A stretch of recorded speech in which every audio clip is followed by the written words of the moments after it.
8-4, but like that's the best it is. So there's that. Um, you know, otherwise, I'm looking around. I do think like we have already seen some maybe like rash reactions that are starting to come around. I'm thinking about Clemson. I think Clemson might still end up being the class of the ACC, and this is good for the 12 team's good for Dabo. Yeah. If he can get in, then Yeah. Dabo, the 12 team is good for him. The Big Ten so far, I would say, is a little bit of a disappointment. I mean, certainly when you compare it to the SEC, Yeah. it's always going to be the comparison, right? The Big Ten, the SEC, For sure. Big Ten is. I mean, Michigan got beat another Big Ten team, USC, but like threw for 32 yards. Like the defending national champs are not going to. I don't think they're going to be in the playoff. I mean, USC is actually better than I thought they'd be. It looks like it's kind of Ohio State and everybody else, maybe Ohio State, Oregon, and everybody else. Yep. JC and Goodlettsville. How surreal is it that we're 2 plays from Vanderbilt being the talk of college football when we thought they were a 2-win team? It was from JC and Goodlettsville. I said that Monday. Like they would be absolutely ranked 4-0, and they would be one of the teams that we are talking about. They'd be one of the darlings. Like who would be the darling now? Because the thing is, like Northern Illinois, that was an amazing story, but Buffalo got them. And then Memphis lost the other day. Memphis, Navy got Memphis. Yep. Navy throws it now, which is like kind of scary with what they already do. Who's the darling team now? I mean, that's the thing. We don't really. James Madison just put up 70 on North Carolina. It's like a basketball final, 70-50. 53 at the half. Yeah. They had 53 points at the half at North Carolina. There's really, I mean, gosh, I'm looking through here. BYU does what they always do. That's like one of the few good things I did in Pigskin Pick'em. But they're actually a team that I think is a really interesting team. And could definitely be could have been, but may not now, is UNLV. I don't know if you saw it, but their quarterback is now. Yeah, he's not playing. He's shutting it down. So apparently there's a dispute over NIL. Yeah. He's been playing great. I guess maybe, did he ask for more money? And it's just like, no, I don't have that right now in the collective. And so he's like, okay.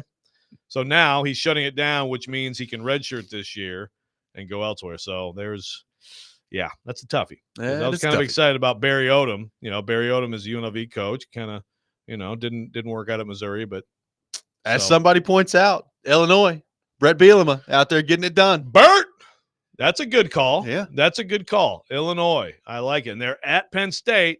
We should get the sound on that. Did you see what he said this week? No. Hey, Penn State got asking for whiteout energy, wherever the hell that is. I'm like, yeah, Bert, talk your trash, Bert.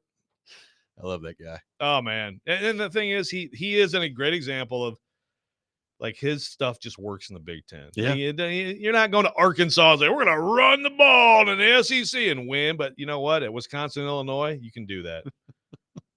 It's beautiful to watch. That was a great game Friday night, Illinois and Nebraska. I enjoyed it. It was. Now, the Raiola kid's freaking me out a little bit.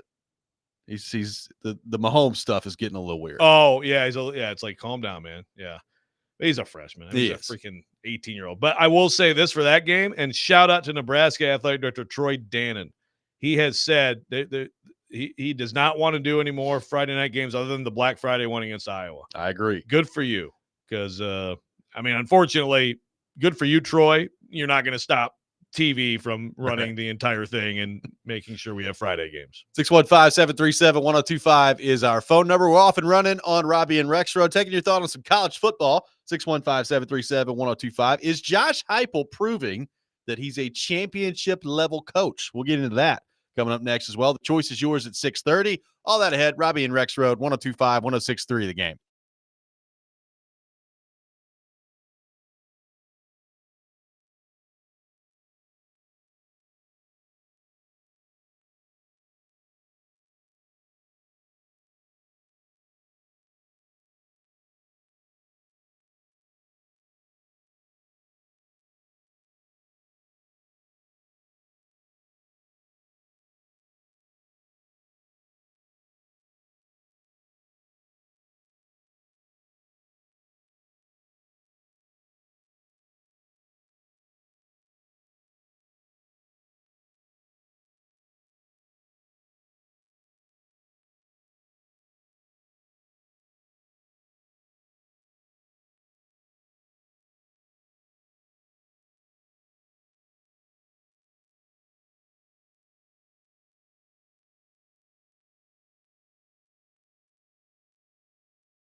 Welcome back in, Robby and Rexrode, 102.5, 106.3 The Game, broadcasting from our Busy Bee Plumbing, Heating, and Air Conditioning Game Nashville studios.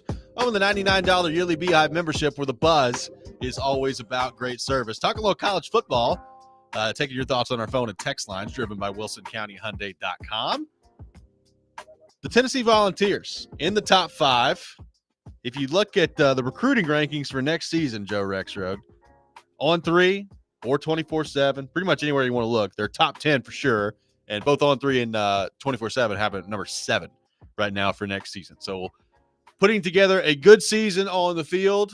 Recruiting has gone very well, which we've discussed here on the program for Tennessee. And we've talked about this with Josh Heupel before. So Josh Heupel came in.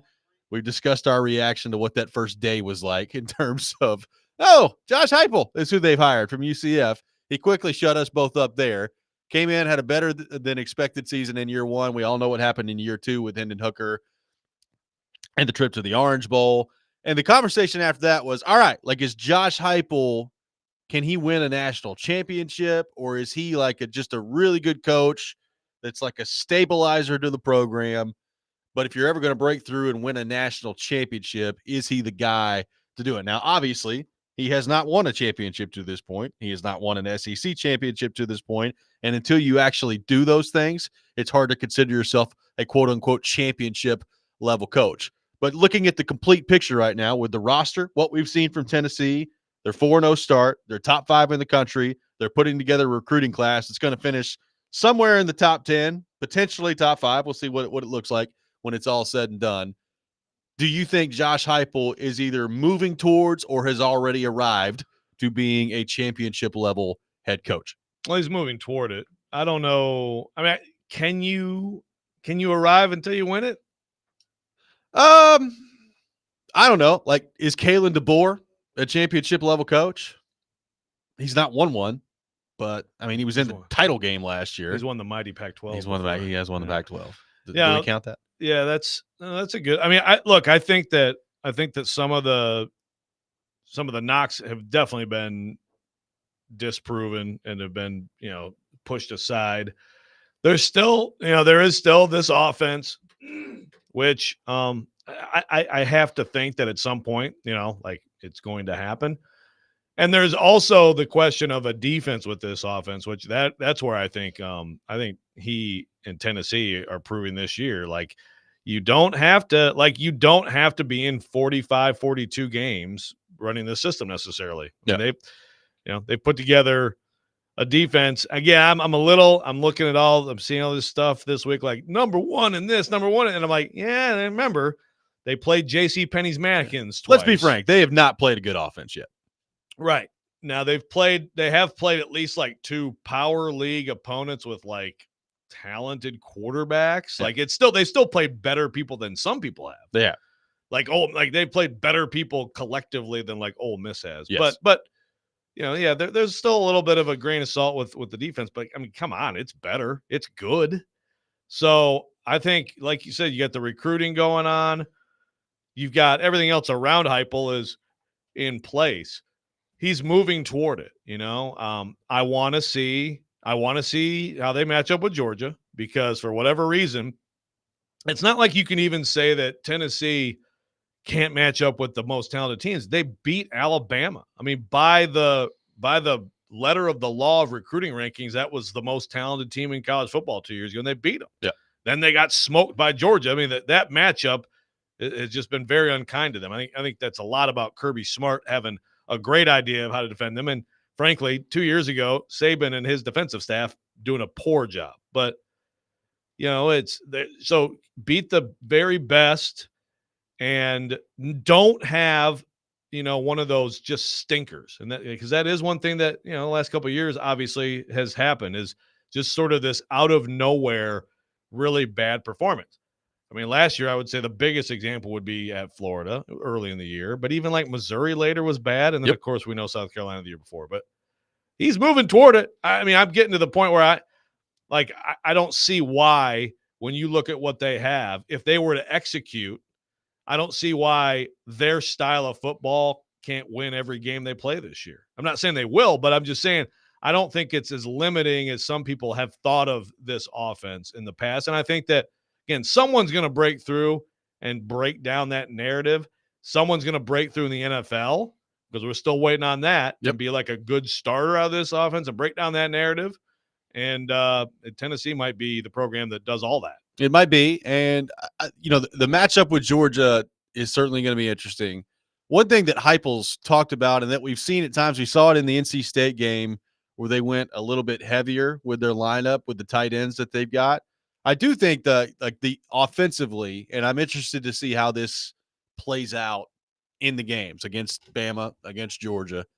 They can do more things with this offense than they have before, and he's talked about that just because of the depth that they have, the roster that they've now developed, both at wide receiver and at tight end, where you could just line up different ways than they've been able to do before under Heupel. So what does that look like when you start to get into some of these games where they know they're going to have to score? Like when you play Alabama, as good as Tennessee's defense is, like you're going to have to score in that game if you're going to win. When you play Georgia, you're going to have to score in that game if you're going to win. So there are going to be games moving forward here that are going to be largely on Nico and that offense. And I think a question that's still yet to be answered is how do they handle that when it comes around? But I do think this is a more quote unquote versatile offense than they've had just because of the level of depth that they've got on that side of the ball. And then we'll see about the offensive line, what that looks like over the next couple weeks as they try to get healthier here. Yeah, and credit to Heupel there because I think that's the thing. Like he's not stopped trying to develop things with this offense, even though we'll always call it the Bryles offense. But again, go back to hiring Alex Golesh. His last year at UCF, he hired Golesh. Golesh was the tight ends coach at Iowa State, famously physical, Big Ten style football in the Big 12. And he brought him in to okay, I want short yardage stuff. I want to have a run game. I want to have, more tight ends involved, stuff like that. Right. So, I mean, really, we saw it even 2 years ago with that amazing offense. They could still do that stuff too. So, yeah, it seems sometimes almost like it's too much, but they've found a way to make it all work. Yeah. And I'm very interested to see once we get to that game when, like you said, when they have to open things up and really lean on their offense more because they just have not had to do that yet, what it looks like. Yep. And then there's we talked about last segment, what have we learned? How far down the list do you have to go before you get to Tennessee when it comes to national championship contenders this year? I think we would all agree Georgia is a national championship contender. Texas, Ohio State, Alabama. Is that it? Is Tennessee the next team after that? How far down the list do you go? Well, a friend of the show, Chris Vanini, my buddy at The Athletic, has them number 3 right now. But, yeah, I think I'd do that. The only reason I'd put him behind Alabama right now is because Milroe has played, Milroe did play in the Rose Bowl last year in the playoff, and he's had that experience, and I do think DeBoer is good. But, yeah, they would not be any lower than that. They're certainly, to me, they have to be in, I think, anybody's top 5. So, because, look, they've demonstrated more than Ole Miss has. So, yeah, I think they're – and right now that's probably – I'd probably tier it there, which is weird, but I don't think I would. If I had any sort of tier difference right now, I might put Texas a slight smidge ahead of everybody else, but I think it's just a top tier, and that's rare that you would have 5 teams that you would consider to be in the same tier at the top. That's how I look at it. I think they should be discussed in the same tier as those teams you just mentioned. 615-737-1025 is our phone number. We'll take your thoughts on the Vols. Is Josh Heupel a championship level coach? Is he trending towards being a championship level coach? We'll get your thoughts on that. We'll have the choice is yours coming up next. This is Robby and Rexrode, 1025, 1063 The Game.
We all have choices to make. Like right now.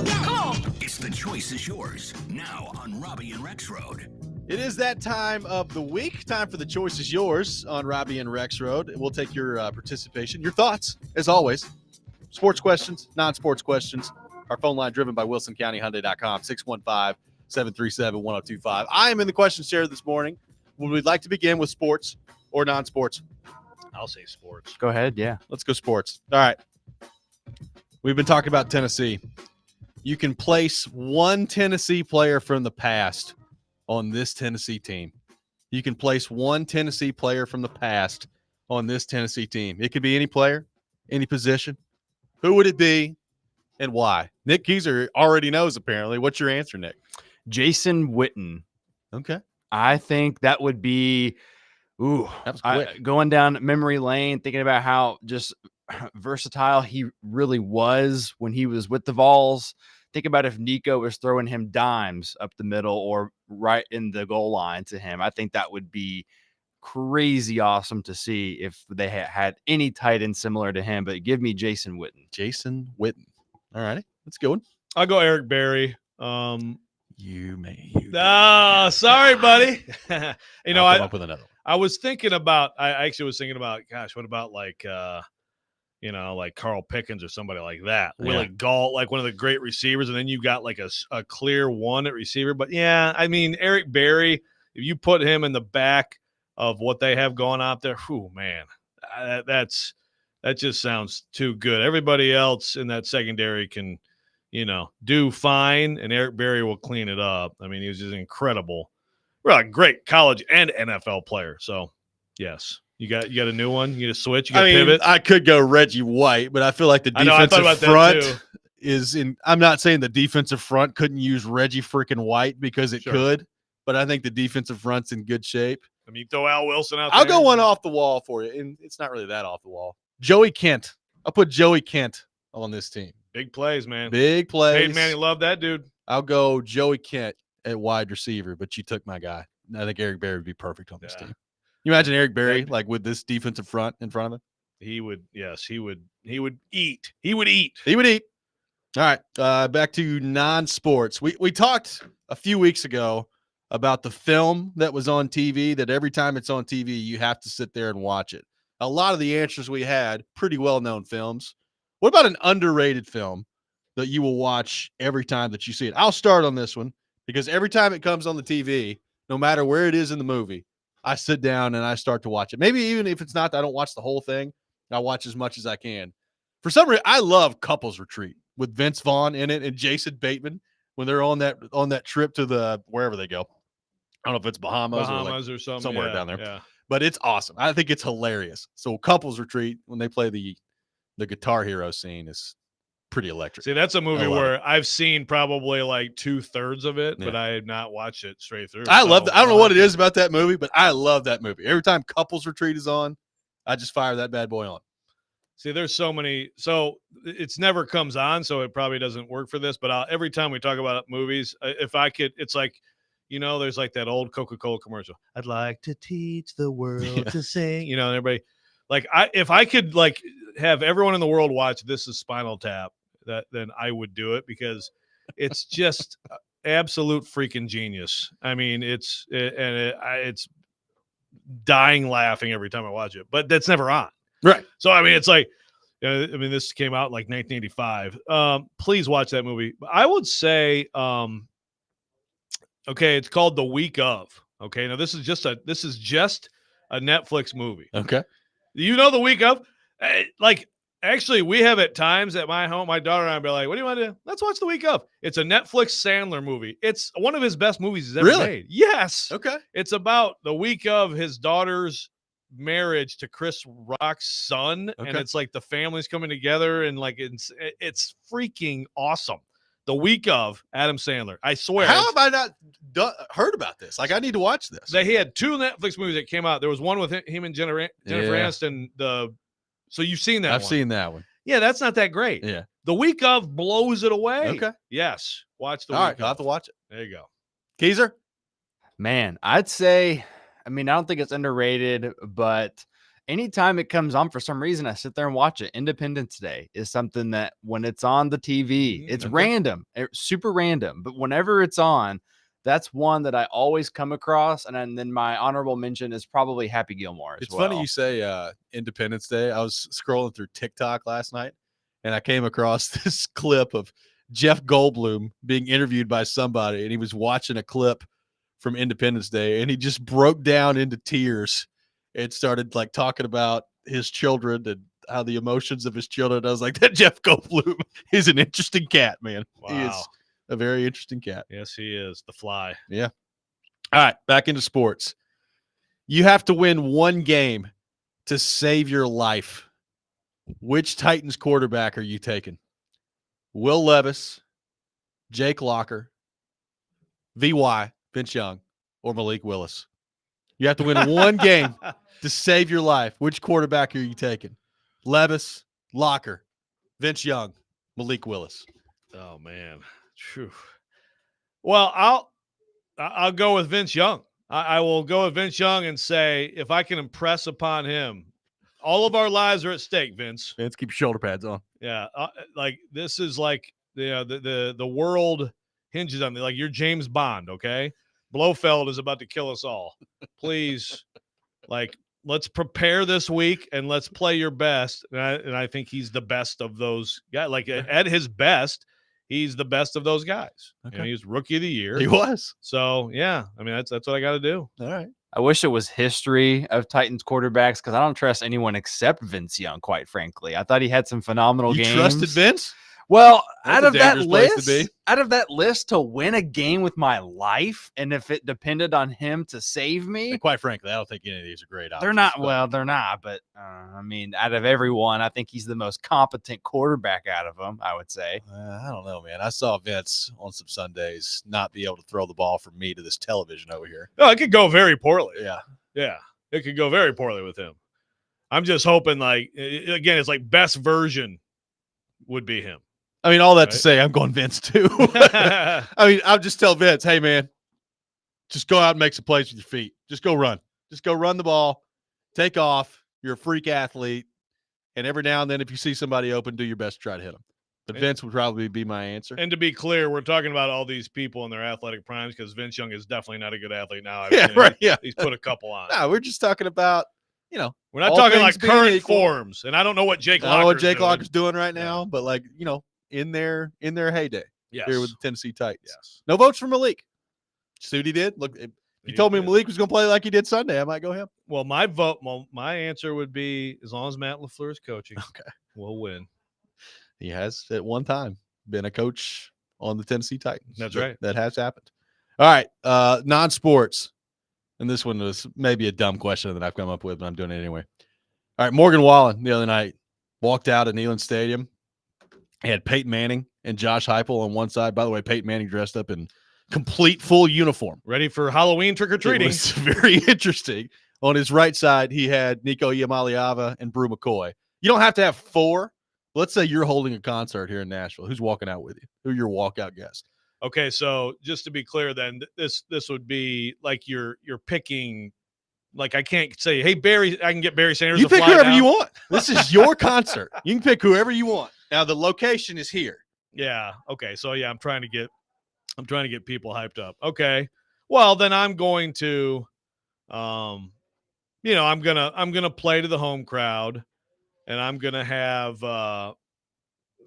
See, the thing is, Derrick Henry would have been easy, but you know what? I still will have Derrick Henry, Yeah. even though he's in Baltimore. He's a legend here. I'm gonna have Derrick Henry. Okay. Okay. I'm gonna have Philip Forsberg, Okay. Derrick Henry. Are they in full uniform or are they like in normal clothes? Yeah, we don't need the pads. Okay. I don't get that. Peyton had the pads and the helmet. I mean, I was like, Peyton, are you just like what are you doing? Like goofing And with then everybody? Like, there's videos of him after, like watching the concert in a cowboy hat, drinking a beer. It's like, all right, well, Peyton got out of his uniform. That's good. and then I'll have Reese Witherspoon and Nicole Kidman. All right, there All we right, go. there There's we my go. 4. So you did 4. All right. Keezer, do you have yours or you need me to go? Go ahead. Mine was just basically more for my own personal entertainment. Give me Mike Vrabel on one side, Paul Kuharski on the left. Vrabel and Kuharski walking out with me for my Robbie Stanley concert, I would assume at Nissan Stadium. Vrabel ripping a heater on this side, Kuharski yelling at him on the other side. Those are my two. They're walking out with me. I love it. And at the end, right before you go on and take the mic, have Vrabel just like shove Kuharski off the stage and then flick Or his just cigarette at him. grab the microphone and look for you and like, what are you doing with your hands? Where are your hands? Miss that guy. Yes. Geezer? I would say these are super random, but I would say Wallen himself. I would say George Kittle and Jelly Roll.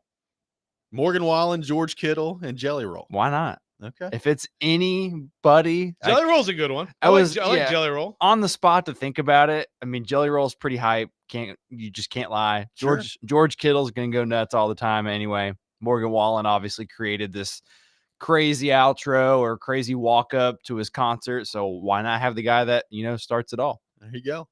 Somebody voted for Stilly and Vrabel. That would also be another opportunity to throw someone off the stage. Jared from Spring Hill, Brad Pitt, Derrick Henry, Chipper Jones, and Roman Yossi. That is quite the combo. Yossi, Okay. Chipper Jones, Derrick Henry, and Brad Pitt. Does Brad Pitt have a link to Nashville? I don't think so. Just Brad Pitt. Brad, we need you. Okay. Come on out. Yeah. I got a Kid Rock, Derrick Henry, Trump trio here. There's okay. a lot of votes. Got Kevin on the text Byard, line. Maggie Smith. Wait, okay, Jack Black. I thought about Jack Black. Wait, Jack Black. Who's Maggie Smith? I have no idea. Byard and Jack Black. I'm with you, Megan, but I don't know Maggie Smith. I'm a boomer. I'm sorry. Oh, Maggie Smith is who plays McGonagall in Harry Potter. McGonagall. Yeah, Professor McGonagall. Seriously? Yeah. Okay. What? She's 89 years old. She's a great actor. She's in a lot of stuff. I know you're talking about. Yeah. There you go. I didn't know what her name was. There you Okie go. dokie then. There you All go. right. 615-737-1025 It's our phone number. We'll have a Nashville Predators training camp update coming up next. We'll get into the Titans start the 7 o'clock hour. Paul Kuharski will be with us and not with me and Mike Vrabel walking out to a concert in the second half of the program. Robby and Rexrode, 102.5, 106.3 The Game.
Welcome back in. Robby and Rexrode, 102.5-106.3 The Game. Taking your thoughts on our phone and text line, driven by WilsonCountyHyundai.com, 615-737-1025. Check out this week's Nashville's Best Deal.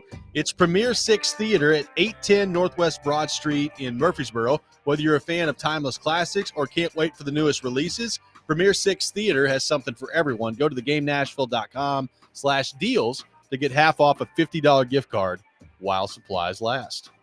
Got a Stillman Craig Ackerman vote. Oh, that'd be awesome. Hey, Ackerman may be remembered fondly in this town if special teams keep going the way. Although there was dramatic improvement in special teams from game 2 to game 3. Yeah, except for the hold on the field goal. It gave him a touchdown. They What's missed the that? field goal. So Jared, Colt Anderson, and then Ackerman, I guess. Just line up And every then maybe special teams coach Long ever. snap to each other. and then maybe Rand Carthon as the fourth. Yeah. Maybe. There you go.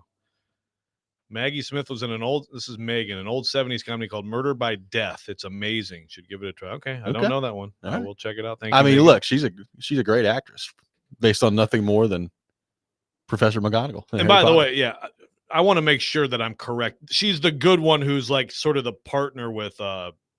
Dumbledore, right? Yeah. Okay. Yeah. She's great. Harry Potter expert. I'll still take Reese Witherspoon and Nicole Kidman. We had Ty vote for Jennifer Aniston, Carrie Underwood, Megan Fox, and Sydney Sweeney. That's from Ty on the text line. Okay.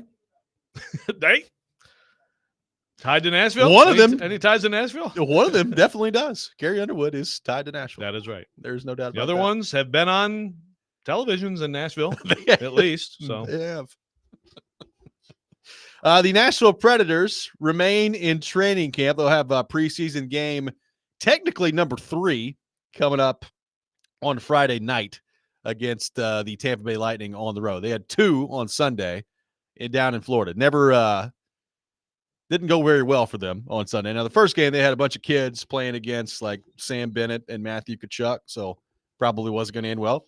3-2, final score in that one. They lost the second one 6-2 in a game that just kind of got away from them. It's preseason. Nobody cares about the final score of preseason hockey games. It's about the process of getting your team ready to play. They have, Joe, moved into kind of like the part of training camp now where the groups have started to look a little bit more like, all right, here's one that's basically the NHL group, and here's another one where you're going to see a lot of the minor league guys. Now, there still are some guys that are hanging around the NHL group that are interesting to keep an eye on, like Mark Del Gaizo, still with the big players.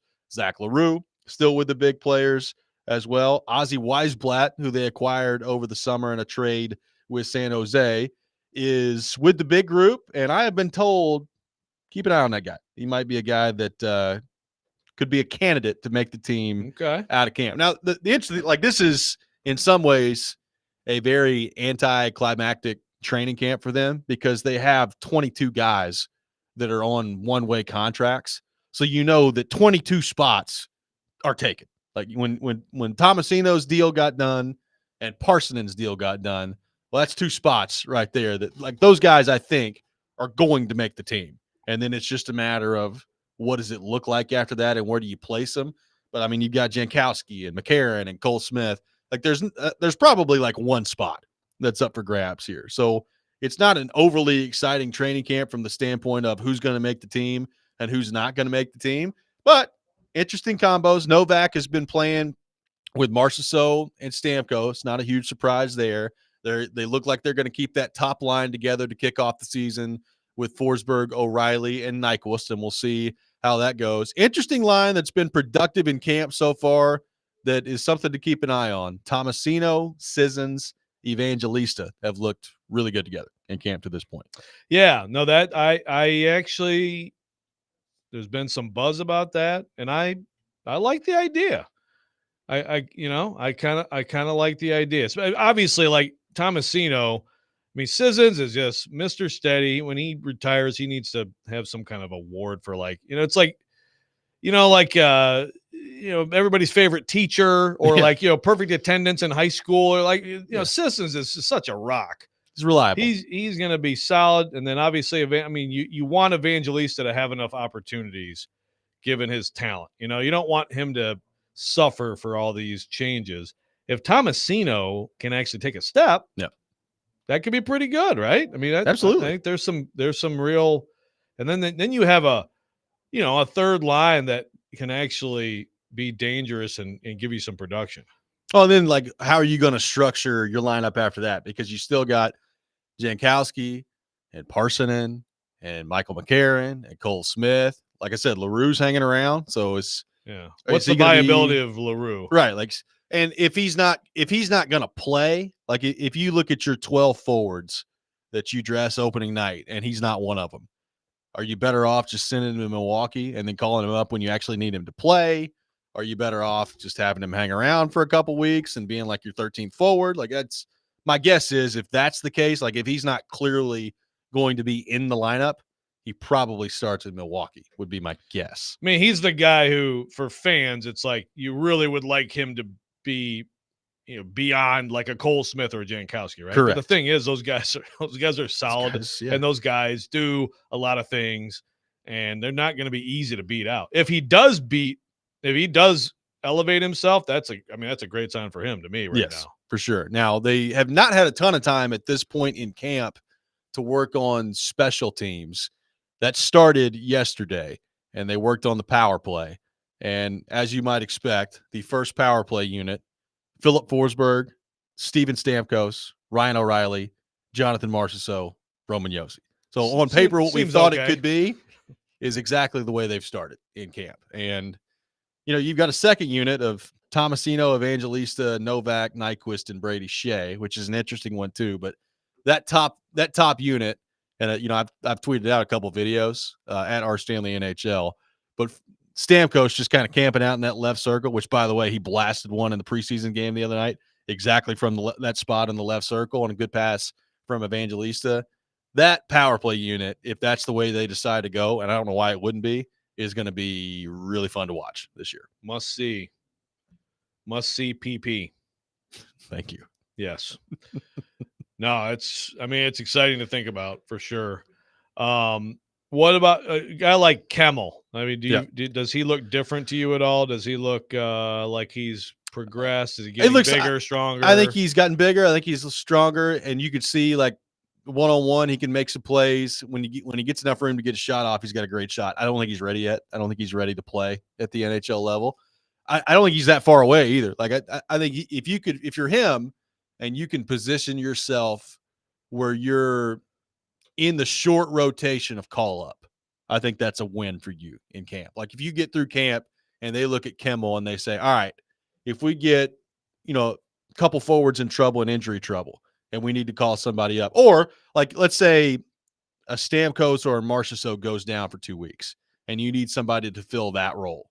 Like I think he could certainly step in and do that. And Evangelista of 2 years ago. Yeah. Like, and his skill set, he's got a great shot. So like you can find different ways to use that. That's why, like, beyond the obvious of just the star power that's now on the team, the options at Brunette's disposal make this really interesting to me. Like if they're down a goal, do they switch up the lineup, and instead of going what they're going with, it's Forsberg, Stamkos, Marchessault, like as your three forwards there? Or is it like they're playing Shea and Josi together right now, skating those guys together and having Josi on the right side? I really like that. Like I think that's got the chance to be a really good pairing. But you can switch things around. You can move Stamkos to the middle. You can move Stamkos up top to the top line. Like there's a lot of different things you can do if you're Brunette that I think is going to be really fun to watch.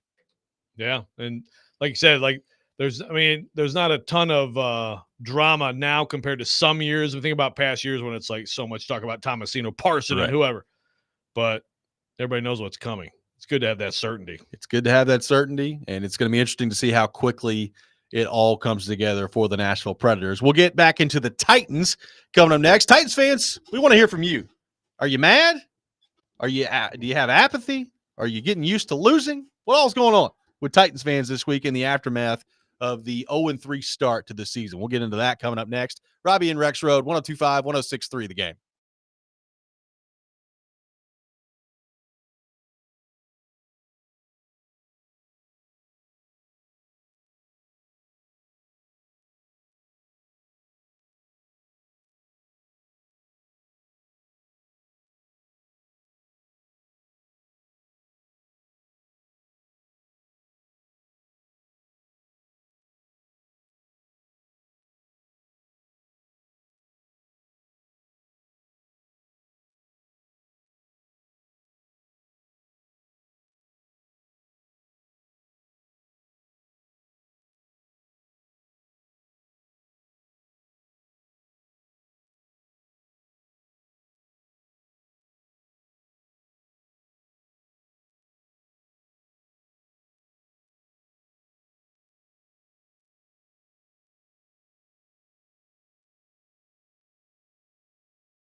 Hour number 2, Robby and Rexrode, 102.5, 106.3 The Game. Robbie Stanley, Joe Rexrode, Nick Keyser, intern Robert here with you on this Wednesday morning. Paul Kuharski from paulkuharski.com will be with us later in the program.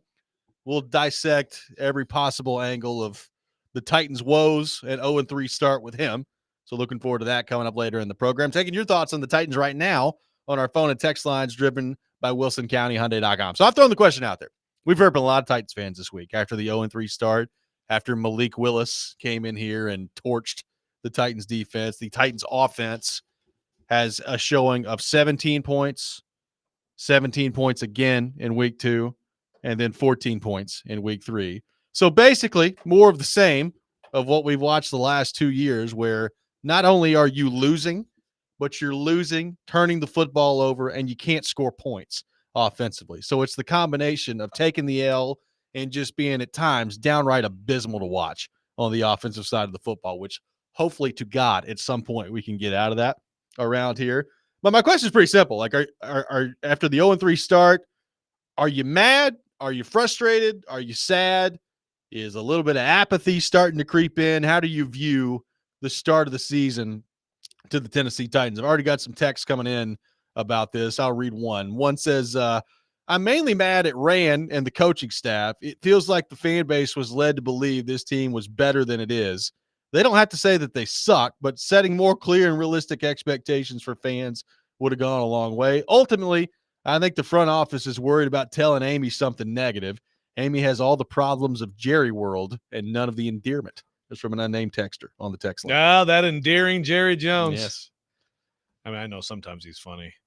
So, and by the way, this texter also said Sissons gets the Mr. Metamucil award. He always keeps you regular. Hey, shout out for that one. But go, Colton. Yeah, I don't know that I agree that the coaching staff and Rand made it out to be like this was going to be some world-beating team. I mean, Brian Callahan is, I think, just by default pretty positive. So obviously you can look at some of the stuff, and Jared had some of it in his Sunshine Day little mix. The greatest thing Jared's done at this station. The toxic positivity mix. That's right. Not like the toxic poverty mix. Like the Levis stuff. That's why I took the job. And Burks, Trail, he's doing, and obviously it's just not working out for him.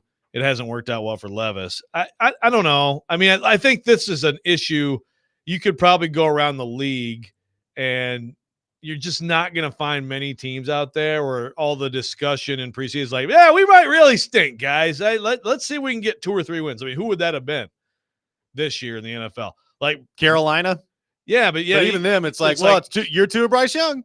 Year 2 of Bryce Young, new offensive whiz kid in to coach him, and who knows? And well, they did just win with. They did.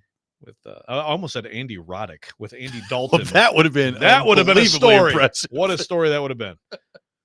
But it just I think that's the. I mean, anybody bad early in the season, that's how the fans feel, right? Because there was certainly that team was not supposed to be 0-3. My goodness, I mean, Bengals.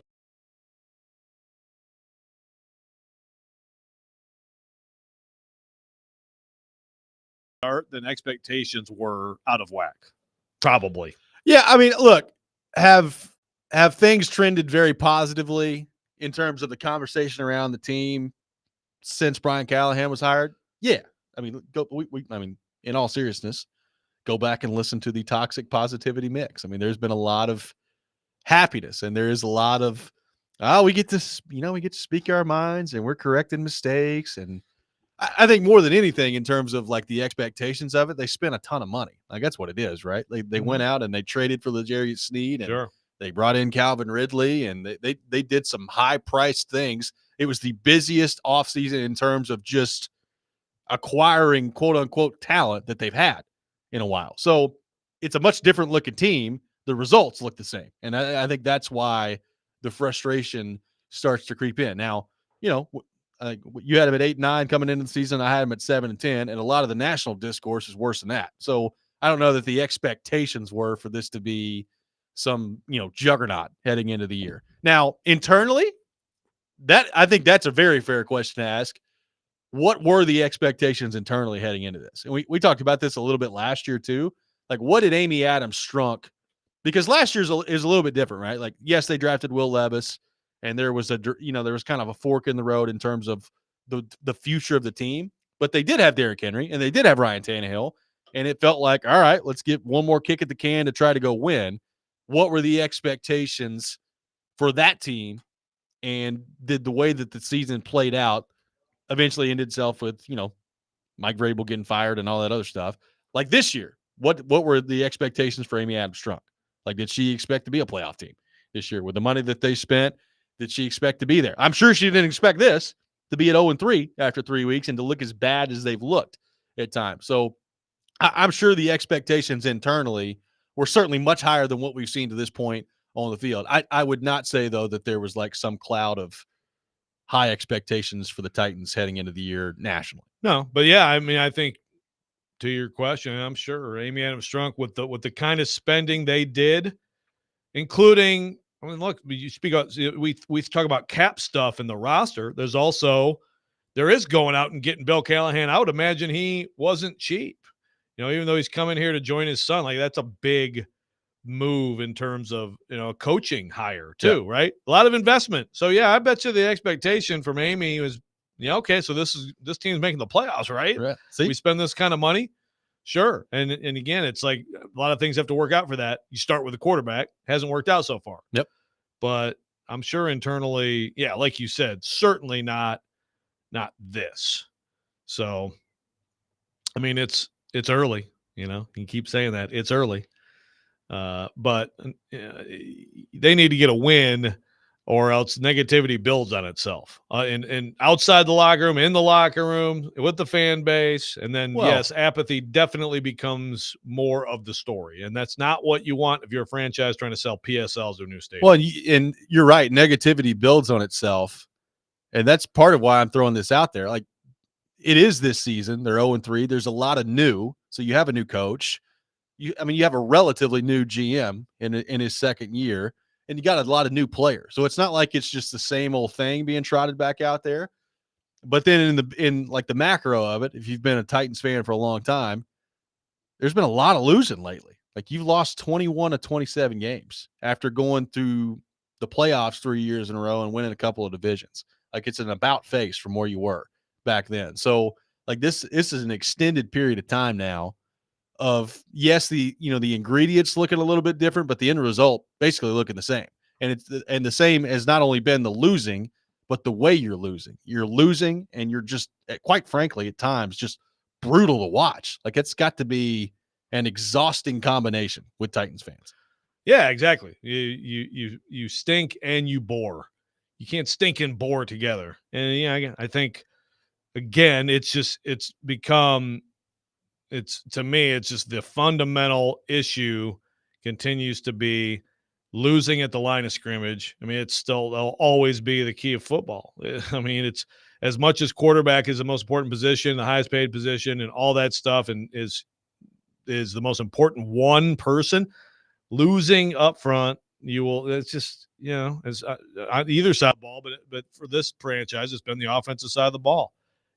Everything else looks worse as a result. And, I certainly thought that would be not great by now, but I thought it would be better. I thought it would be clearly and obviously easy to see better. And instead, we're already talking about guys getting benched and who's going to start at this spot. And they cannot get out of this cycle at that spot. And I think too, like it or not, we've talked about this, and I think the perception on what they've been doing offensively the last couple of years has been wrong. But the perception for a lot of Titans fans has been, all right, well, you've been running this archaic offense with Derrick Henry, and you're turning around handing the ball off 25 times per game, and now you got the new coach coming in, and they're going to throw the ball a little bit more, and they're going to join the modern NFL, and they're going to develop the quarterback, and all these things are going to happen, and they're going to be fun to watch offensively. And then you look at it, and from what should be kind of on paper looking at it, not only with the coach coming in, but Ridley and Hopkins and Boyd and just the weapons that we think they have offensively, like, it should be a team that's having a lot of success throwing the football, and that you're seeing a clear step from year one to year two in your quarterback. And the fact that we have not seen that, and in some ways have seen regression offensively, I think is incredibly disappointing if you're a Titans fan. Now, again, we talked about this possibility too heading into the season. It is early, and there is a lot of new. So, how much better does that get as the season goes on? I don't know. That's still one of the most. We talked about having a little bit of patience yesterday and needing to see more games with Levis. That's still something I'm leaving the door open for. Like, is there going to come a point where everything starts to click in the new offense with Brian Callahan as a play caller? The offensive line maybe start to click at some point. But there's so much new and so much that's geared toward the offensive side of the ball that for this to be the result 3 games in on offense, I think adds to the frustration that you're seeing from Titans fans. Well, right. And that's the thing too, is especially in the first 2 games, the defense, now not last game, the defense then collapsed last game, but the first 2 games, the defense played winning football. Yes, no turnovers, but that was winning football, That, like this team has been in a totally commanding position in the opener at Chicago, and then really was in good shape for a lot of the game against the Jets too. But when it comes down to it, it's either the offense having an absolutely disastrous mistake, which is the quarterback, or like in the second half of all 3 games, just how many points have they scored in the 3 second halves? Oh, good Lord. I mean, they scored a touchdown in the second half the other day, which I almost threw a parade for. Right. But that's so a touchdown against Green Bay. Would they score against field goal against the Jets? And then they scored nothing in the first half against Chicago, or in the second half against Chicago. Which, again, that's a weird carryover of an issue. I mean, again, totally different people, not all different personnel on the field, but totally different people otherwise. And like if you want to see some offense, Titans fans, get there early. Yeah. Make sure you're getting your seats early, because after about an hour, you're not going to probably see much after that. 615-737-1025 is our phone number. Titans fans, we want to hear from you. Are you frustrated? Are you sad? Is apathy starting to creep in? What's your thoughts on the 0-3 start to the season, both for this year and kind of the big picture for the Titans, who, by the way, as we pointed out, have lost 21 of 27 games. 615-737-1025 is our phone number. We'll have more coming up next. You're listening to Robby and Rexrode, 102.5, 106.3 The Game.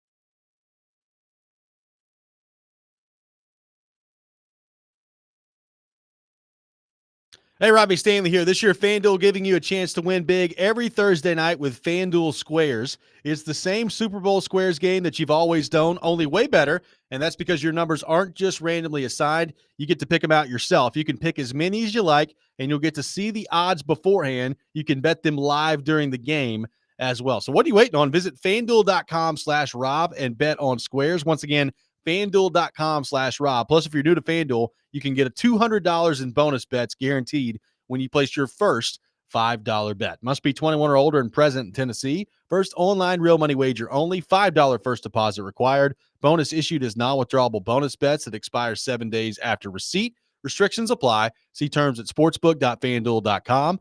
Got a gambling problem? Call the Tennessee Red Line at 1-800-889-9789.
Tune in to 93.3 Totally Hits Nashville this Saturday for MTSU football. Blue Raiders taking on Memphis on the road. Pregame at 5 o'clock, kickoff at 6:30. MTSU football coverage on 93.3 FM Totally Hits Nashville is presented by Sloan's Motorcycle ATV. Welcome back in, Robby and Rexrode, taking your thoughts on our phone and text lines, which are driven by WilsonCountyHyundai.com. We are live from our Busy Bee Plumbing, Heating, and Air Conditioning Game Nashville studios, home of the $99 yearly Beehive membership, where the buzz is always about great service. Taking the temperature of the Titans fan base. Judging by the text line, Rexrode, I believe the current answer of the question I've thrown out there of how are Titans fans feeling? Mad, predominantly, the answer that we're seeing at the moment. Not a ton of apathy, although we have gotten a few texts about, look, man, it's just getting old, the losing left and right, and I'm starting not to care. Yeah, some apathy, some F-bombs. A lot of that. Some sad, some angry. Josh says, I'm sad first, but then I'm so angry I have to keep hearing the right tackle story. Yeah, well, enjoy that. You don't have to. Like when Jared comes on here on Fridays, that story is banned, right? I think we should make that an official thing. I would agree. We don't need to hear the right tackle story again. But the right tackle is a problem, along many problems. No doubt about that. For the Tennessee Titans. Well, anger is better. You know, the Titans would rather hear about anger than they want to hear about apathy. But, you know, I'll be interested too. It does depend on the opposing fan base and where that team is and stuff. Obviously, the Packers, a lot of excitement, huge fan base. They packed the place. What's it going to look like? You know, like what's it going to look like when the Titans and Colts play? At that point, the Titans will have played Miami on a Monday night. I think there's probably a difference if they win and if they lose. You know, if you're 0-4, like really the Colts game, like you've already gotten to the point with the schedule ahead. Again, Buffalo and Detroit back-to-back trips. Like you've gotten to the point where the Colts game is meaningless. Yeah, and it's close. But if you beat Miami, then okay, you can beat the Colts at home, get to 2-3, and you can try to hang in there. Right. You know. So what is that? How's that pay off with the crowd? Of course, I don't know that Colts fans are all that excited. I mean, I know that they're gonna make excuses for their young quarterback. Should be a nice October day when that comes around. So maybe that'll get you to the game. Yeah, I'm sure it'll be very nice. I'm sure it will be. But you know, that's where you'll obviously see some of this play out. And look, I can't blame people. I mean, because like you said, Robby, you were promised, and it was always a complete misconception. This, you know, Vrabel's old offense. I mean, it's just that they had Derrick Henry and they were built around him, and they ran the ball a lot. That the scheme is not some archaic scheme, but still, Brian Callahan, the Bengals, the volume of passing, all that stuff you figured, and plus when you get Calvin Ridley and you add him to Hopkins, you bring in Boyd, you figure, okay, there's going to be some fun stuff through the air, but you have to be able to set up. You have to make good decisions as a quarterback, and those guys have to make plays. By the way, did you see Kurt Warner's breakdown of Levis? I saw I didn't watch it. It's worth watching. I saw the tweet. It's worth watching, and honestly, after watching it, I don't blame Levis for the pick anymore. I mean, the way he explained the splits and everything, and as a quarterback, what you have to do in that situation. He did look him off at the beginning, and the guy squatted on the route. I still think you have to have personnel awareness. Jai Alexander over there.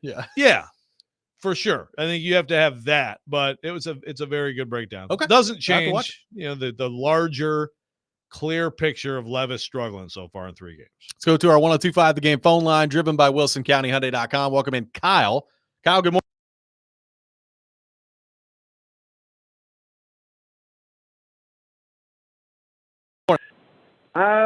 First of all, I'm disappointed in the offensive line. I thought Bill Callahan and the investments we made would be a lot better. I knew it wasn't going to be perfect, but Skoronski, man, he's really letting us down. And he's 11th overall pick, and he's a guard. So, I mean, what? I'll ask the question, but let y'all answer it later. What is wrong with him? And two, I did see Kurt Warner last night. What he was talking about, I never did blame the pick really on Levis. I think, like he said, he was so close to the sideline. You know, you got your boundary right there. That's basically another man coverage. He should have stemmed inside, and then Alexander just sat on the route because he knows that Hopkins doesn't have any speed anymore. But, oh, man, our run game. I thought Jeff Simmons said we don't give up the run. What was that about? So, and another thing, I just thought Levis would be a little more accurate and better decision making. Those bonehead decisions, I thought he would have been able to grow out of that. He didn't do it. He took a beating on Sunday, but at least he didn't just say, "Here's the ball, guys. Lose the game for us." So Yep. that's what I got. Thanks for the call, Kyle. Appreciate it. I mean, Kyle hit on a lot of things there. he did. I mean, well, I think there's some venting that's going on with Titans Sure. fans right now. We're still here for you. Drew says, Titans, yeah, those guys. Willis's homecoming game made us look like a JV team. 0-3 is not the end of the world, but more pressure on Levis doesn't give me any more confidence or relief. I'm not throwing in the towel just yet. They're trending down, and I'll be patient as I possibly can watching this ship sink. Callahan might not be the best fit. We'll see how this plays out. This is from Drew on the text line. I think it's too early to make any like sweeping takeaways on the Callahan part of this. Now, I will say, I've said it a couple times this week, they got pantsed by Matt LaFleur on Sunday. Now, Matt LaFleur is a good coach, but they got totally outcoached by Matt LaFleur on Sunday. So, like, there's clearly things that Brian Callahan, Denard Wilson, this staff are going to have to improve on as they go here. And you're talking about a first-time play caller and a first-time defensive coordinator. So, look, we talked about that heading into the year. How long is it going to take those guys to really settle in? The early returns on Wilson were great, right? Like the first couple weeks, felt great about Denard Wilson. And then last week, things just started to fall apart defensively. But any sweeping takeaways from the coaching staff, it's way too early for that for me. Yes, absolutely agree. I mean, like again, it's just they inherited a lot of issues, and of course, for fans, those are issues that you endure, year over year over year. But there's a lot that they've had to fix, and even though they spent money, there's still. I don't have any great judgments on the coaching staff. Also, I know it's the couple days after, but like Chef Ran on the YouTube chat says, Rand chose Levis over Malik. He burned down the kitchen. And look, Levis may soon join. What's that? Rand, is that you? Yeah. Levis may soon join Malik Willis as a backup quarterback in the NFL, but like that's what Malik Willis is going to be. And so we'll see with Levis. Levis should get more opportunity to prove he should be a starter. But the whole like should have kept Willis thing is there's just too much other stuff to talk about to waste the time with that one. But I just wasted our time by mentioning it, so I suppose it's on me. Well, look, the quarterback situation right now is obviously the most important thing for this franchise, and that goes back to the kind of the frustration question. You were hoping that by changing the coaching staff and having what should be a more quarterback-friendly system in place, that the returns for Levis would be immediate and that we wouldn't be sitting here talking about, number one, an 0-3 football team, but number two, an 0-3 football team where they have struggled offensively and struggled specifically at the quarterback position. Now, how much does like the new system have to do with him underhand flipping the ball to the defense and rolling the ball on the ground like he's bowling to Tajay Spears? Like, no matter what system you're running, you can't do that stuff. So that's none of that is system related. But again, we didn't really see that last year. So that's also the discouraging thing is, did Levis throw some bad passes a year ago? Yeah. Did he make some bad decisions a year ago? Yeah. Did he probably deserve to throw more interceptions a year ago than he did? Yes, we've talked about that. But there was not very much of just total absence of thought out there on the field, which is 4 picks, right? Incredibly disappointing to see. Yeah. Last year did not end with me saying, "Whoo, that turnover! That guy's got a real penchant for turnovers."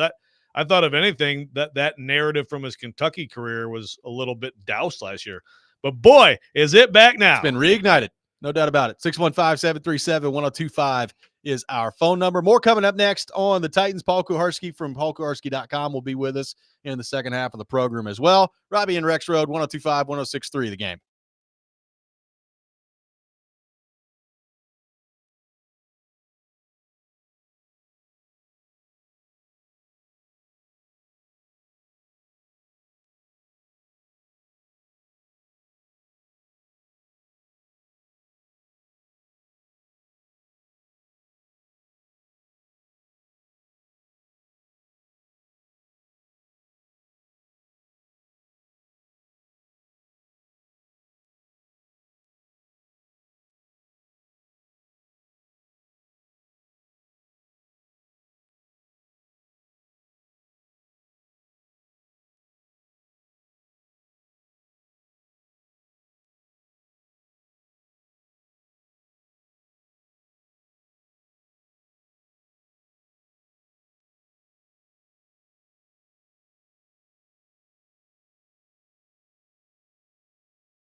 Welcome back in, Robby and Rexrode, 102.5, 106.3 The Game. We are taking your thoughts on the Tennessee Titans 0-3 to begin the season. A lot of reaction on our text line. Hard to keep up on the text line. We appreciate participation as always. Paul Kuharsky from paulkuharsky.com is with us for the remainder of the program. PK, how we doing? Good morning. I'd like to come in with a couple thoughts off your excellent conversation that I listened to on my way here. All righty. I was so enthralled by your conversation on my way here, I just went right past my exit for 440. So I took an extra loop around Nashville to enjoy the morning scenery. Fortunately, the traffic wasn't bad. I do think you were talking about like the expectations. You know, I mean, the team talked enthusiastically about players and stuff, but the team never talks about what kind of results it's expecting or anything like that. We stand with PR guys watching practice. They never say, hey, we're going to be good or anything. It's us. It's us. Now, I try to tamp it down and say, you know, hey, we don't know. We haven't seen, whatever. And I talk about falling into the trap a lot.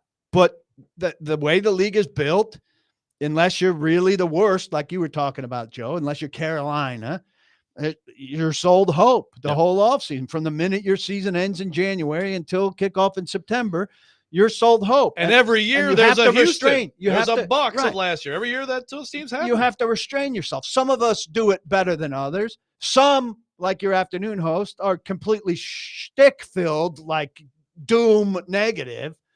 You know, and he may have had a worse. He's full of shtick. Is that what you're saying? he may have had a worse view of this team than others. But he knows that they spent a lot of money on the team, and surely he knew that it is a better team, and it is a better team than last year's team on paper. Yeah, and in ultimate production, it's going to be a better team. I will still say. I mean, I think it'll at least equal the 6 wins, but it's us. We need to raise our hands and say it. Some of us more than others. I mean, there's some really hardy cheerleaders out there. And you, I don't know. I disagree with you and a lot of people who say the Titans played winning defense against the Jets. I know it's situational, but you needed one stop at the end of that game and you let Aaron Rodgers carve you up and go win the game. Yeah. That's not winning defense. Well, it's not. The defense is getting far too much credit. Ernest Jones said it perfectly. We play good defense when it doesn't matter, and when it matters, we don't play good defense. They haven't had one takeaway, which is a huge element of being a good defense. Yep. And that was not good defense. This was not good defense. Defense is overrated. I'm sick of hearing that the defense is a winning defense. Well, it's easy to say that now because they stunk in the last time out. But I will. They were good in Chicago. And Chicago's a bad offense. Okay, but I'm just saying the defensive effort overall the first 2 weeks should win you in the games in the NFL. Of course, it wasn't perfect. Aaron Rodgers finally put together a drive, and he had a couple 26-yard completions, but. Like the overall performance by that defense in weeks 1 and weeks 2, those guys should come off the field with a W because the offense, well, at least one ran against because the offense and special teams don't give the other team touchdowns. Right.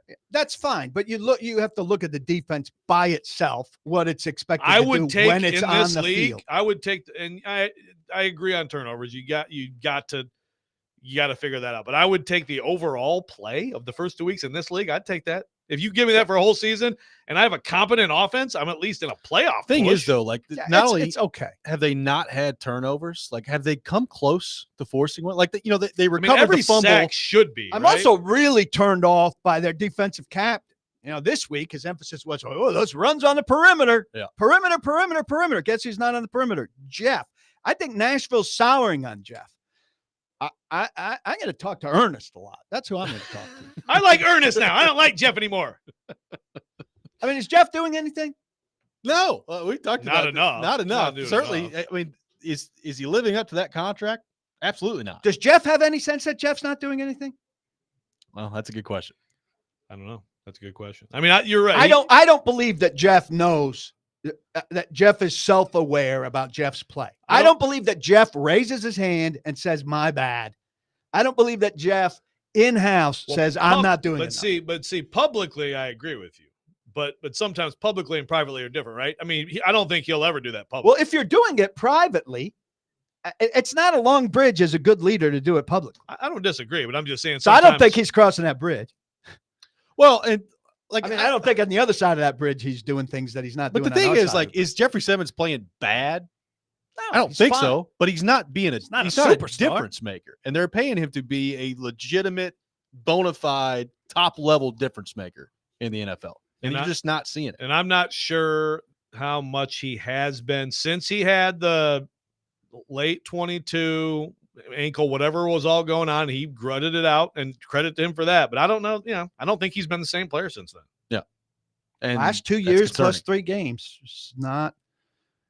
But they still talk. I think this is a problem with the team because they still look to beloved golden boy Jeff. Well, everybody needs and they're to have, looking to a guy who's not doing anything as their model. See, this is where we get into, you talk about expectations from a team, but a team always has, who are the people we're promoting, right? I mean, that's part of selling tickets too. Sure.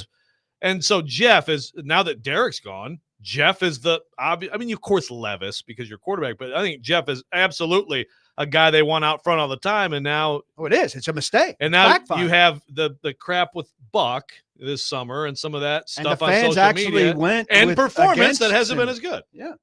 Yep. Let's go to our 102.5 The Game phone line, driven by WilsonCountyHyundai.com. Welcome in Adam in Portland. Adam, good morning. Thanks for calling in. Hey, PK, you're right, dude. I've totally soured on Jeff.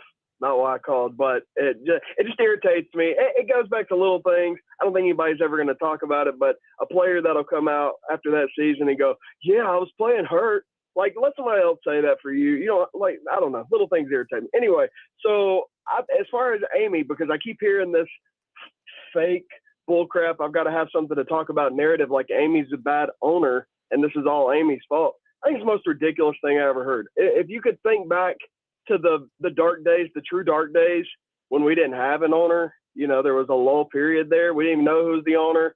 It was really, that was where an owner not being present was really felt. She's good, dude. Like, I don't see the problem with her.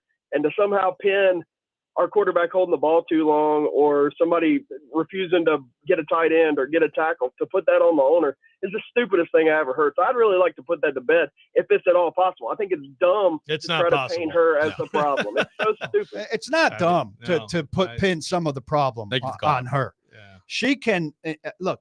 I say they can't fix everything in one off season, but she could have, if she wanted to make sure that her quarterback wasn't hit, told them, I want one thing fixed this offseason, no matter what, offensive line.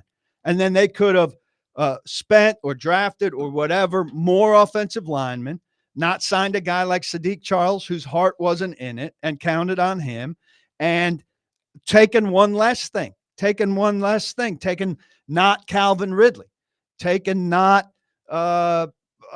Kenneth Murray, take away something else that they got and put it on the offensive line.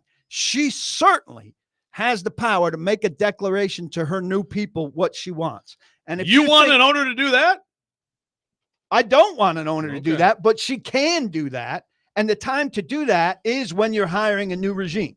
You hire the new regime and you lay out what you want from the new regime. I don't have a problem with an owner doing that when you hire the new regime. Here's what I want my new regime to do. Here's the football team I want. I want an offense that wins, that has way better pass protection than I saw from the regime I'm firing because it didn't have pass protection. Well, but I don't think that's an unreasonable request from an owner. Did they think, though, that they were just – I mean, look, first off, they did draft a left tackle, so they addressed it to some degree. But did they They think – signed a center, They- top center in the I market. mean, Who's not playing very well. they thought Bill Callahan could come in and fix it, right? And he might. He might, but the bottom line is the Certainly. players that they have on the roster just are starting to look like they're just not good enough for him to come in and fix. I said Certainly on the other day, right side of he's the not offensive Yoda. line. Like, he can't come in here and just fix everything. And he might get better play out of these guys over time. Well, Look, that's I what- mean, Brian Callahan talked about some of these things you need game reps on. NPF is broken and probably needs to be put aside at least for a while. And the next guy, Bring excuse in me, Jalen gets Duncan. a turn, and he's not going to be very good either. But Amy Adams-Strunk has some fault in this whole thing, and that front office coaching thing was dysfunctional. I mean, the idea that she kind of got bullied is the wrong word, but stiff-armed by Mike Vrabel and couldn't control him. I mean, when an owner can't control the coach, that's a problem to me. You're not a very strong owner. Also, I'm stunned to hear a fan say that, no, Amy's been great. I mean, I think I agree with this that. This is a fan who got her autograph and picture at a tailgate and thinks that's good. I mean, I agree I totally agree about like what she did to put a face to the fans. She did a lot of good things. She was on a roll. They were on a roll. Yes. And then since they've been bad, you can trace it directly to her decision making. So I don't understand how you would think that she would be blameless here. No, but Miss Amy, she's just so great. She's one of us. That's part of the problem. One of you leading the team is a big problem. Well, the bottom line is, like, you can think whatever you want to. We've talked about this, not to relitigate history here, but look, John Robinson got fired when the team was in first place and was at 7-5, and since then you've lost 21 of 27 games. Is it directly correlated to that? Probably not. Like the roster clearly was deteriorating. But It's what they've done season, after John. Right. It's not that John was going to fix it necessarily, though. Joe and I are on the same page. I think the firings of both of them were premature. I would have given John one more draft to try to fix it. I would have called him in and said, listen, you're on thin ice. Things have taken a really terrible turn here. Yep. Whatever you used to be doing as compared to what you're doing now, you need to find it. Bring in some advice, whatever. Yeah. You haven't changed any scouts. You seem to not listen to them anyway.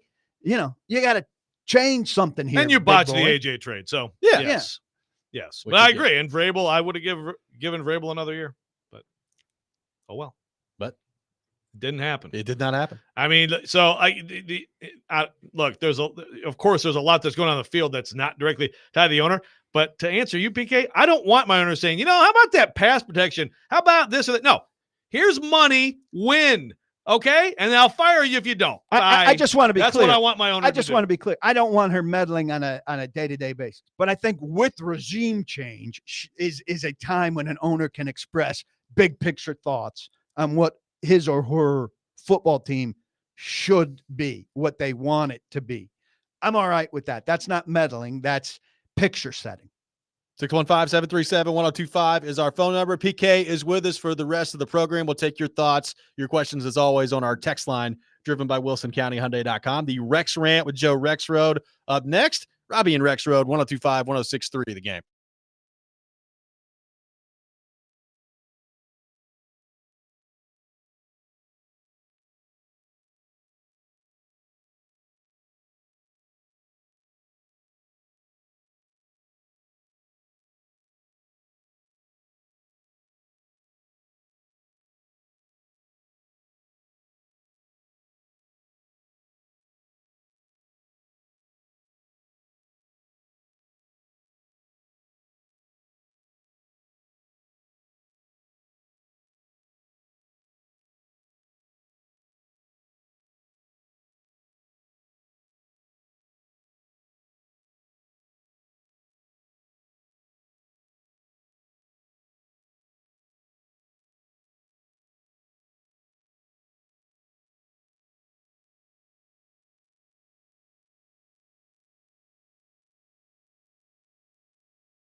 Sometimes he wakes up on the wrong side of the bed. And sometimes he's just, well, Joe. Awkward moment. Let's do it. This is the Rex Rant, now on Robby and Rexrode. And he may have had a He's worse. full of shtick. Is that what you're saying? He may have had a worse view of this team than others. When you can't beat Vanderbilt in college, how are you going to win in the pros? Got to get over this. And- The people that a loss to Vanderbilt in college does not doom you to failure for the Yeah, rest but of your look- life. look And at too the many stats. people are Look still at on the Kentucky stuff. I was talking then. Now it's you. It is that time of the day, the Rex Rant with Joe Rexrode. You can check it out every morning here on the program. Paul Kuharski from paulkuharski.com with us as well. All right. So first of all, so we can get the definition of a rant out of the way. Shut up, you suck. The rant's over. Now I'm going to talk about my Detroit Tigers, my beloved Detroit Tigers, and my grandmother, Phyllis Pratt. She's 96 years old. I brought her up on the show before. My grandmother was 7 years old when the Detroit Tigers won their first World Series championship in 1935. She was 17 years old when they won their second, 1945. She and, of course, many of my family members, but especially she, celebrated, I know, wildly in 1968. And in 1984, I lived in Saudi Arabia, and she sent me every single newspaper clipping of the Detroit Tigers championship that you could possibly read. When Ernie Harwell was fired by Bo Schembechler, absolutely stupidly, one of the worst, dumbest decisions in the history of sports broadcasting, her angry letter, along with many others, appeared in the Detroit News. She took me to my first Tigers game, she and my grandpa, in the 1970s. And for anybody who's ever been to Tiger Stadium, man, I miss that place. My grandmother is the biggest fan of a team I know. She's 96. And they have not been to the postseason in 10 years. And frankly, I wasn't sure she was ever going to see them get to the postseason again. And by God, Detroit Tigers finished this thing because they are 28-11. They had a 0.2% chance of getting into the postseason, and they are now in a spot. And I got to say, I'm talking to her. In fact, I just called there yesterday. It is pins and needles every single pitch. It always is. For all these years, these awful lost decade after a great era when they got close and they couldn't quite finish the deal. She still watches every game. I've watched about 9 games in the past 10 years. My grandmother has watched 162 times 10. What's that? 1620? I believe you're correct. Thank you. And she deserves this. So I beg of you, Tarek Skubal yesterday was a Cy Young performance in a win. He maybe needed Sunday. You know who they play in the decisive series to try to get in? The White Yanks? Sox. The freaking Chicago White. I thought we could get shown. And do you understand how much I hate that they're playing the freaking Chicago? I would take anybody else but the Is White 2 Sox. out of 3 going to get it done? I don't know. They got 5 left, right? They got 5 games. They got 5. They got 5 left. They have a spot right now, and of course, there's 2 spots. They're tied with the Royals. But I absolutely dread the fact that the team I hate more than any team in sports, the freaking Chicago White Sox, the worst team in the history of baseball, are going to be the team. Because, of course, everybody, what a break. You get the White Sox at home. Oh, my God. You know how this goes in sports. You know how this goes. But I I beg think it's of a you, great Tigers. story. I want you in, but then I want you to lose a lot of steam if you happen to cross paths with the AL favorite. But New it's a York great Yankees. story. Your second half has been phenomenal. And for your grandmother and everybody else, I like to see teams with history who haven't been around for a while get a crack. And by the way, Phyllis is the mother of Bill, who you know well. I know who is Bill. the most devout Lions fan I know. These people have issues. Bill, I love them, but they have issues. Bill had a huge influence on Buddy Parker making it to the final Hall of Fame Yes. committee. But then Bill and I couldn't get him across the damn line. But still, it was worth a shot. For people who don't know, Phyllis's son, Bill, my uncle Bill, my mom's older brother, actually got to talk trash the last time Lions won a championship in 1957 in his school in Canton, Ohio. So to the Browns fans, because the Browns were good then too. The Browns and Lions used to play for championships, folks, in the 1950s. That is outrageous. Chicago 37-120. That's their record with a run Unbelievable. differential of minus 319. And while God, we're I on don't wanna baseball, play them. did you see the Padres last night? Yes. Padres clinched their playoff berth with a triple play It was awesome. to end the game. Unbelievable. It was awesome. And it was a ready-made 5-4-3. Number 3 play on SportsCenter. Apparently that wasn't good enough. Yeah. 2 plays that were better. Yeah. That's amazing that you're watching SportsCenter and seeing their countdown. Look, there ain't a whole lot on at 5:51 right before the program starts. Yeah. We always watch the top 10. A lot of stuff going on in the studio. Yeah, I mean, look, this could end up being really nice for you with your most hated team in sports, providing you with the path to get in, or it's got the opportunity to set up just an all-time collapse for you. Either way, I'm kind of here for it for you. Who would they play? What seed would are they getting the 6th seed? Well, it depends. I mean, again, like right 5 now, or 6? right now they are. Well, it's either the 6 or the 7, right? No, there's. Or I mean, 5. I mean, I'm sorry, the 5 or the 6. It's either the 5 or the 6. Yes. Sorry, I'm in NFL playoff mode. I'll turn this into a rant. It's so stupid that if 6 beats 3, yes, they don't automatically play 1. Yes. So if 6 wins, they play 2. Yeah. That's ingenious by Major League Baseball. Yeah. Congratulations on the best regular season. Now here, go play some really good team. Yeah, go play the 3rd best team. Now there's a lot of dumb things they do, but yes, reseeding is one of the things they should do. And frankly, look, I mean, as a purist of baseball, I mean, if you say we're going back to 2 division winners in the AL and the NL and go from there, it's too many teams. You can't have these 2 teams have 5 days off or whatever it's going to be. It's unnatural for baseball. It's not an advantage. It's a disadvantage. I agree. In baseball, when you break up the rhythm like that, sometimes it's really difficult to overcome. Chris on the text line. Keys are sound the breaking news music. We found another one of Joe's many talents. Great at math. Needs help adding a 0 in multiplication. 162 times 10 is what? 1620? Hey, I got there in real time, though. I did get there, okay? Carry the one. I'll take it. I'll call that a dub. Yes, someone says, didn't Joe yell at Paul for talking about the – yeah, but I'm talking about my grandmother, okay? Greatest sports fan I know. And she finally she's been sitting there, and she's actually kind of adopted the Devil Rays. And I'm like, yeah, good. You have a team that's competent. Yeah, root for them too. But now they're actually playing them, and she has to root against them. 120 losses. You know how hard that is to do in a 162-game season? I mean, it's incredible. Again, I love it. I love every bit of it, and I don't want anything to do with it this week. They're also in love with their young talent. Yeah. It's going well for them. Joey from Bellevue saying the Royals play the Braves in the last series as well. Braves trying to punch their ticket in there as well, which given the injuries they've dealt with this year would be quite the accomplishment if they're able to get in.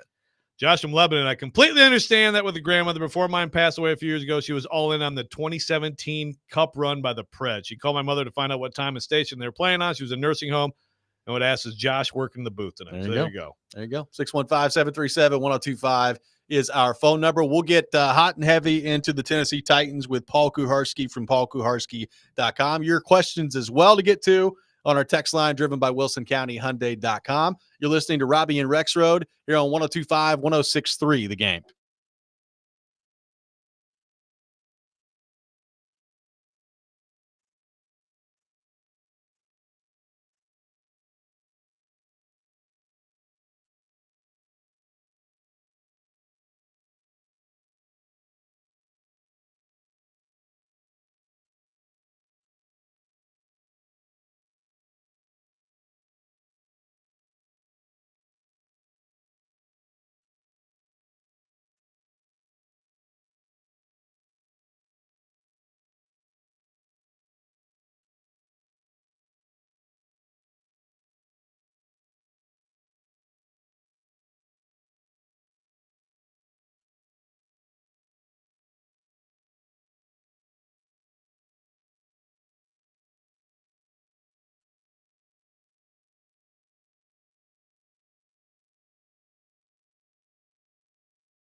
Stand back. There's a hurricane coming through. Paul Kuharski from paulkuharski.com with us for the next hour, talking all things Tennessee Titans. We'll take your thoughts, your questions for PK as well on our text line driven by WilsonCountyHyundai.com. 615-737-1025 is our phone number, 615-737-1025. Paul Kuharski brought to you by A Moment's Peace Salon and Day Spa and Parman Energy. Visit ParmanEnergy.com, your one-stop petroleum solution. And we will have a gift card to give away. A Moment's Peace Salon and Day Spa, $50 gift card for the best question on our text line for Kuharski. PK, lots to sift through with the 0-3 start for the Tennessee Titans. I want to start on the offensive line with Skoronski because I watch him play the first 3 weeks. Week 1 was atrocious. I thought he bounced back nicely in week 2. And then last week, the whole offensive line is getting caved in with the exception of J.C. Latham. And Skoronski just looked like he was getting ragdolled out there. It has reached the point with me where there is heavy concern about Peter Skoronski. I understand it's still early. Bill Callahan is there. What have you made of the way that he's played? What's your concern level on Skoronski at this point, 3 games in? Yeah, I mean, if it was 2 out of 3 good and 1 bad, you'd feel a lot better. 2 out of 3 being so bad, it's a high level of concern. You know, if you draft a guard that high, he needs to be really good, and he needs to be really good early. And so last year you give him a little bit of a break because of the early appendicitis and in the lost weight that you can't get back on. And that's going to be a factor for him. And then he's got a bleep show going on next to him at left tackle. Now he's got a much better situation on both sides of him. Cushenberry hasn't played very well either. But Latham, looks to be developing nicely at left tackle. Those 3 should be a non-concern. And the concern should be Radens and NPF or Duncan or Ojukwu or whoever's playing right tackle. And no, you've got a concern with Skoronski, and that's a problem. The hope is more time with Bill Callahan, things click in and he plays better. But the fact that it's taken, and this isn't that long, but it's 20 games minus whatever he missed for the appendix. It's definitely concerning, and it's definitely alarming. And he's got to be a big-time player for things to turn out. When you wait until the second round to draft your quarterback, the bonus needs to be that you got a really good player in the first round. And if they didn't get a really good player in the first round, and got a questionable quarterback in the second round, well, that draft's not looking so hot. Do you feel like, to me, it's a lateral quickness thing that is I mean, I know a lot of times you see something, it's like, well, it looks like he's slow, and then a coach would say, well, that's a technique thing. Actually, like if the technique was right here, then he would be able to handle that, or you know what I mean? But when I look at it, sometimes I'm like, he just looks like slow. He does not have lateral quickness, which is why people got to stop talking about him going to tackle. Like that's not. You don't go outside when that's your problem. The only move they could make with the people that they have that I think it would be a reasonable try, and I don't think it's coming soon. I think they're going to look at other right tackle possibilities first, but I could see a scenario where Radens is tried at right tackle and Brunskill is inserted at right guard. I don't think they like the style of play Brunskill is for what they want to do, but Bill Callahan might just have to come to terms with him being one of their best 5. And they very quickly decided that Radens was a guard, but he may be a better tackle than the tackles that they have. I don't think that's coming soon. Yeah, Skoronski to left tackle makes no sense. 2 regimes have decided that he's a guard. They drafted him with the intent of moving him to guard. He's a guard. He's not a very good guard right now. So why you want to take a bad guard and think he's the solution at tackle? I mean, that's how bad the tackle situation is. But I agree with you. And lateral problems seem to be the problem. I mean, I guess that's going to be at the top of the list of problems of O-line play. But certainly Petit Frere, Blake Bedingfield wrote, he sets outside so worried about getting beat outside, and then people dip back inside on him, and he can't get back inside. And then he falls. Yeah. And then lays there. And Brian Callahan said he plays okay, and then he has 3 awful plays. Well, that's kind of how it works on the offensive line. Like, if you have 3 terrible plays, that amounts to a terrible game. And if you have 3 terrible plays and the quarterback, is mobbed so quickly on one of those plays, he can't get control of the ball, and it's another strip sack, that amounts to an awful game. 3 terrible plays can amount to a absolutely atrocious offensive line game. And that's what we saw from Petit Frere. And some of those sacks, and you're trying to credit them, and there's just so much going on, you can't even pick who's responsible. Well, and you talked about this heading into the year. This is where the depth of the offensive line becomes an issue, because you think about depth and you think about injuries and trying to deal with injuries. But right now I look at it, and if Petit Frere is going to be anywhere near as bad as he's been the last 2 weeks, I look at their current layout at right tackle, and there's no solution. Like, they do not have a passable solution at right tackle right now, which makes me look at the rest of the schedule and think, how's this going to get that much better if you have no solution at right tackle? Well, and Duncan, Bedingfield thinks is also a guard. So there's one of your tackle options who's, one scout thinks isn't even a guard. I do think one thing that Brian Callahan said offers a little bit of hope in that. He said, I saw when the schedule came out, those 3 teams as the first, and I thought that's going to be a real challenge up front. And I do think they've got teams coming up who don't look like the Bears, the Jets, and the Packers with what they have up front. I mean, the Packers, this as a Packers guy. I mean, they have waves of, they had non-starters account for 4 sacks amongst their defensive front guys. We're not going to see that from Miami. You're not going to see that from the Colts, particularly with Buckner he's on IR. Miami's got some dudes. Yeah, but they've also got, a highly drafted guy from UCLA who's out for the year with an Achilles, right? Yep. I mean, everybody's got some dudes, but not everybody has what Chicago, the Jets, and the Packers had. So I think there are better days to come in terms of not being overwhelmed and swarmed by as many guys on as many snaps. Well, Indy certainly doesn't. Yeah. So you got them coming up. Well, I'll raise my hand. You can join me if you like, but I was wrong about Petit Frere. And I was too. I based it on, rookie year. I thought, it was okay. There was some good games, some bad games.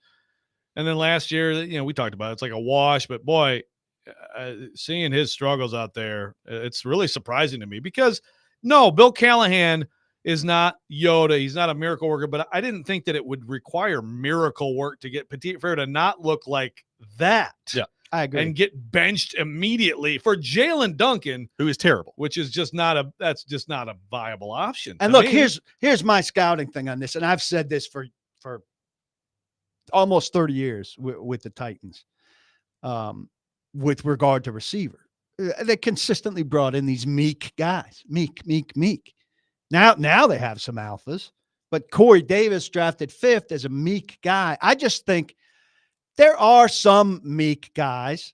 I mean, DeAndre Hopkins, you could call a meek guy who steps across the line and turns into a badass. I think he's always got a little bit of a badass vibe. Yeah, he does. He's not loud, but I think it's rare in football playing. You might have a handful on your team, but you can't have a load of guys who are meek, who you think are going to step across the line and turn into badass fighters, mean players, football attitude guys. And Petit Frere is one of those guys. He's a meek personality. Good analyst. He's a meek. I don't know if he's a good analyst. Well, I know he's an analyst. I haven't seen any of the analysis. Hey, Rashawn, is Jordan Love coming back next week? I get that figured out. But got a show next week. But he's a meek guy. And last week when he was talking about, he put up his fists like I gotta fight. I gotta be more aggressive I was too passive.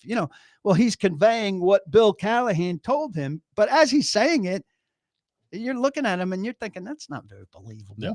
I'm not buying what he's selling there. And then he goes out and he's not much of a fighter again. The Titans, as they draft, and try to not be John Robinson-esque and try to do their own thing. Don't draft meek personalities. Yeah. Draft Badasses. Jerks. Yeah, you may be coming off a little bit as a boomer here, because I think I just think people are different too. Kids are different. We talk about it all the time, right? Like coaches don't scream at kids now like they used to. I don't know. I see don't- my I don't my think boy you and have- his buddies, and they've got some personality, and they're not meek kids. So what, I mean, I know you're saying your kid could get by NPF on a pass rush rep? Is that what I'm you're Is he saying? going to lay saying- on the ground? So if he is, yes. I'm saying kids have changed, but they're still meek personality. I think the personality spectrum still exists. And I think you can go certainly through the SEC and find plenty of linemen who aren't meek. I would agree with that. You've said the word. You've set the record for the word meek. Probably now. so. Well, I want the meekness to be expunged. I want it to be in bold on their scouting sheets. And as soon as a guy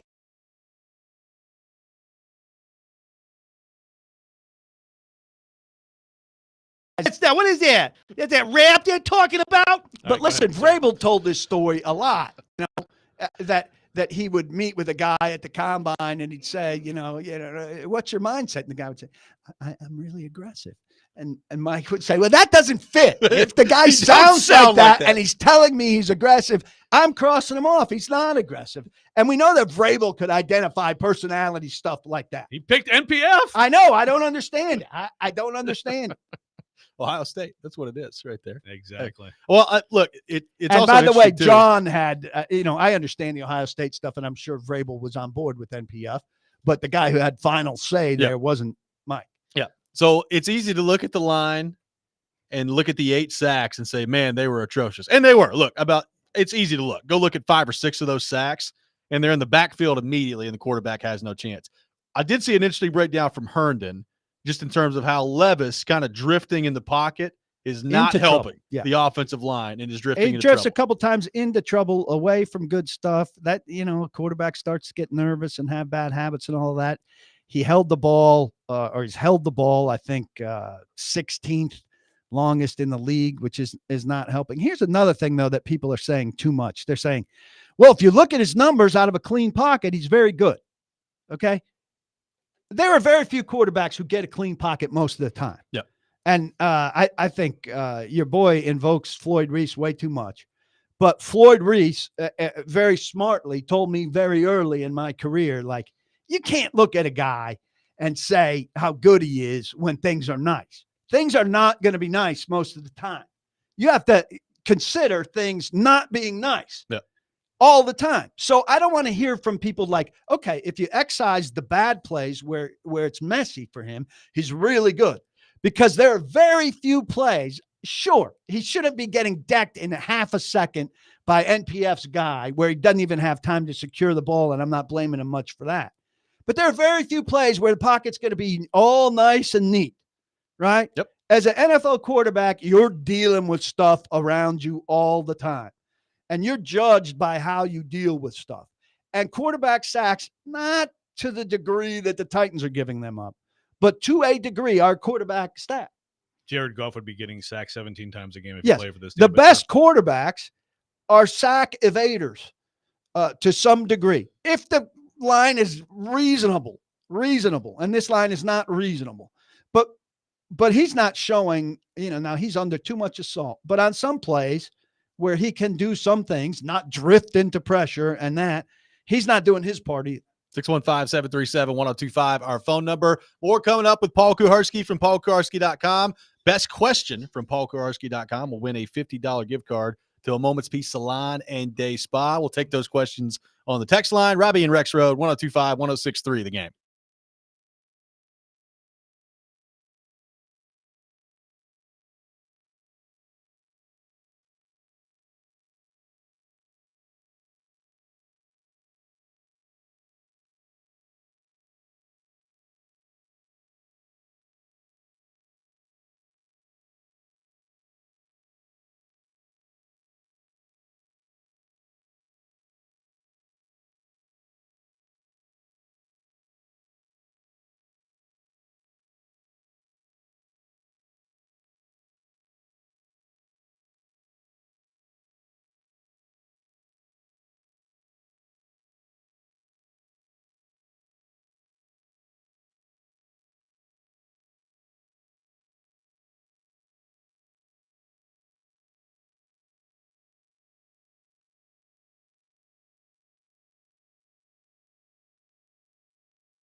Welcome back in, Robby and Rexrode, 102.5, 106.3 The Game. Paul Kuharski with us from paulkuharski.com. Taking your questions as well on our text line. How about this one? Unnamed texter. In the preseason, we were told by PK and this morning program that we shouldn't listen to the national press and their rankings of Levis. Uh-oh. We were told he wasn't close to being the 28th or 30th best quarterback. Oh, boy. Because the local press got to see the wonderful Will and all his arm strength. Isn't it time to admit, going back to college, that he's always been more promise than reality, and it's a long shot to think he's going to be a great NFL quarterback? Well, I didn't say Prince who was promised. I didn't say wonderful Will. I think he's better. I thought he was better than people were saying, and I still think he's better than people were saying. But yeah, right now I look like I'm on track to be wrong about Will Levis's promise. But I will say this, and give me 1 second to get to my notes here. And I'm going to write this today, so you'll get it in more detail. Second in passer rating, Sam Darnold. Third in pass rating, Derek Carr. Fifth in pass rating, Baker Mayfield. 12th in pass rating, Fields. 13th in pass rating, Geno Smith. And 16th in passer rating, Gardner Minshew. What do they all have in common? They've been around for a long time, and they're playing for at least their second team. And I won't be surprised at all if 4 or 5 years from now, Will Levis is on that list having success somewhere. Some guys take time and need to find the right coaching situation and all of that. And so will you be texting back at that time telling me, oh, he turned into something? I mean, Malik just came in here and kicked their butt, right? Now, again, Malik, Levis, very different things in terms of the future and the conversation and all that. But we've talked about that. Like quarterbacks more and more in the NFL are finding new life somewhere else. Down the road. Down the road. Yeah. No, and it's possible with him. I mean, I think he's possible. He could also be good at some point this year for the Titans. I mean, that's still possible too. And he may just not be very good at all. Sure. Absolutely. Totally possible. The only quibble I will take with that texture is I always say this. I'll keep saying it. I will always push my chips in on whoever it is not being great. Great is a big word, and most people are not great. So, I mean, I think Levis could still be a fine starting quarterback in the NFL. I think that's possible. But great, which is, of course, what every team is looking for, that's why you do need to be great around your quarterbacks, because you're just, a handful will have a great quarterback at one time in an era. Also to that texter, Jamie Erdahl, I think, picked the Titans to go to the playoffs. Are you calling her today? Because Charles Robinson liked the Titans. I said the Titans are going to finish third in the division and not make the playoffs. Okay. Kevin Clark, I think, really big fan of Brian Callahan, thought big thing. Are you searching him out today to give him crap? Did he predict them to? I don't know if he had them in the playoffs, but he thought they were going to be, a revelation to some degree. So go seek out those people that picked them to be in the playoffs. A lot of people in town. Cheerleaders extraordinaire had them, if not beating Houston, finishing second and going to the playoffs. I'm not one of those people, so I don't know why you're on my ass. Paul, what makes Levis better than Zach Mettenberger? Why is Levis given so much more leniency than Mettenberger? Well, Zach Mettenberger never won a game, and Will Levis won his first game. Other than that, so that's a really stupid question. Well, he's also a second-round pick, so there's that too. And a high second-round pick. Yeah. But if you want the differences, you could start with their first game. Yes. Dennis asks if our QBs having success elsewhere because of the change of scenery, or did the original team give up on them too quickly? I think probably a combination. I think different answers for different situations. Certainly there's some fast, and I mean, there's some that's so fast and you're just like, wow. Like, remember Sam Rosen? Or no, Josh Rosen. I forgot his name. Sam Rosen is a sportscaster. Yes. Josh Rosen was like, this guy's got a real attitude coming out of UCLA. And it was like 5 weeks. It's like, oh, my God, get out of the terrible. league. Yeah. And what did they trade him for? They traded the 10th pick or the 12th pick in the draft for like a conditional 6. Yeah, it was bad. Like maybe Trey Lance is good at some point down the road. I don't know. Right. But there's a lot of quick giving up. I'm still not giving up on Bryce Young. Let's go back to our 102.5 The Game phone line. Welcome in Joe to the program. Joe, good morning. Thanks for calling in. Bryce Young, a good third round Hope pick. everybody's having a good day. Hey, I didn't hear the whole of the commentary that was made a moment ago talking about meekness and that being a sign of weakness amongst linemen.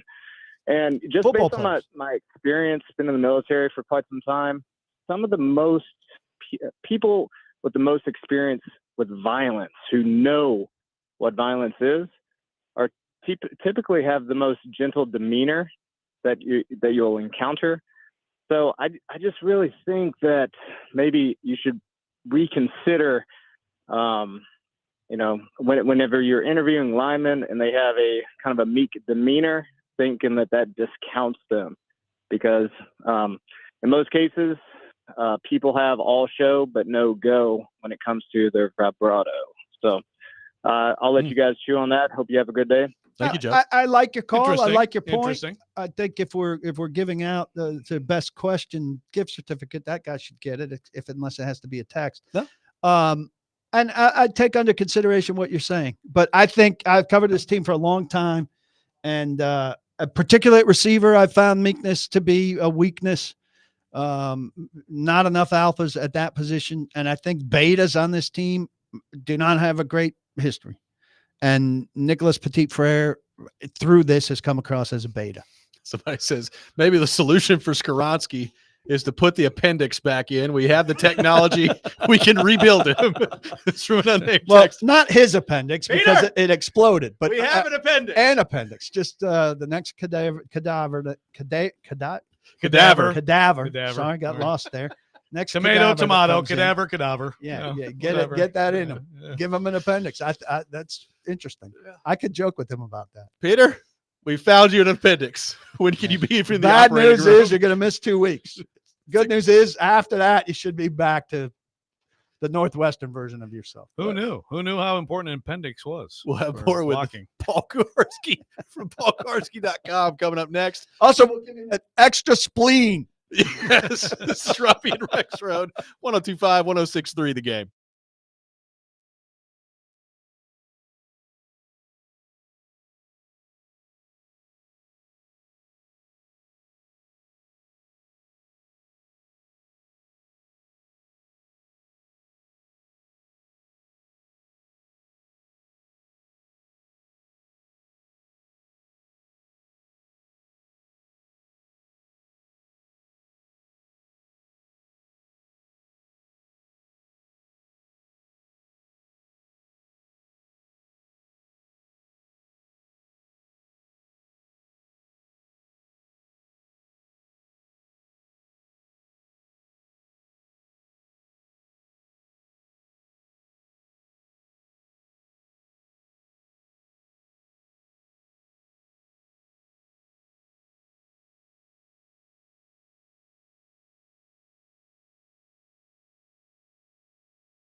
Welcome back in, Robby and Rexrode, 102.5, 106.3 The Game. Got some tickets to give away to see the Preds take on the Tampa Bay Lightning at Bridgestone Arena coming up this Saturday, the preseason home opener. Be caller 5-615-737-1025. Caller 5 will win a pair of tickets to the Preds and Lightning at Bridgestone Arena coming up this Saturday. Paul Kuharski from paulkuharski.com is with us here on the program, taking your thoughts, your questions on our text line driven by WilsonCountyHyundai.com.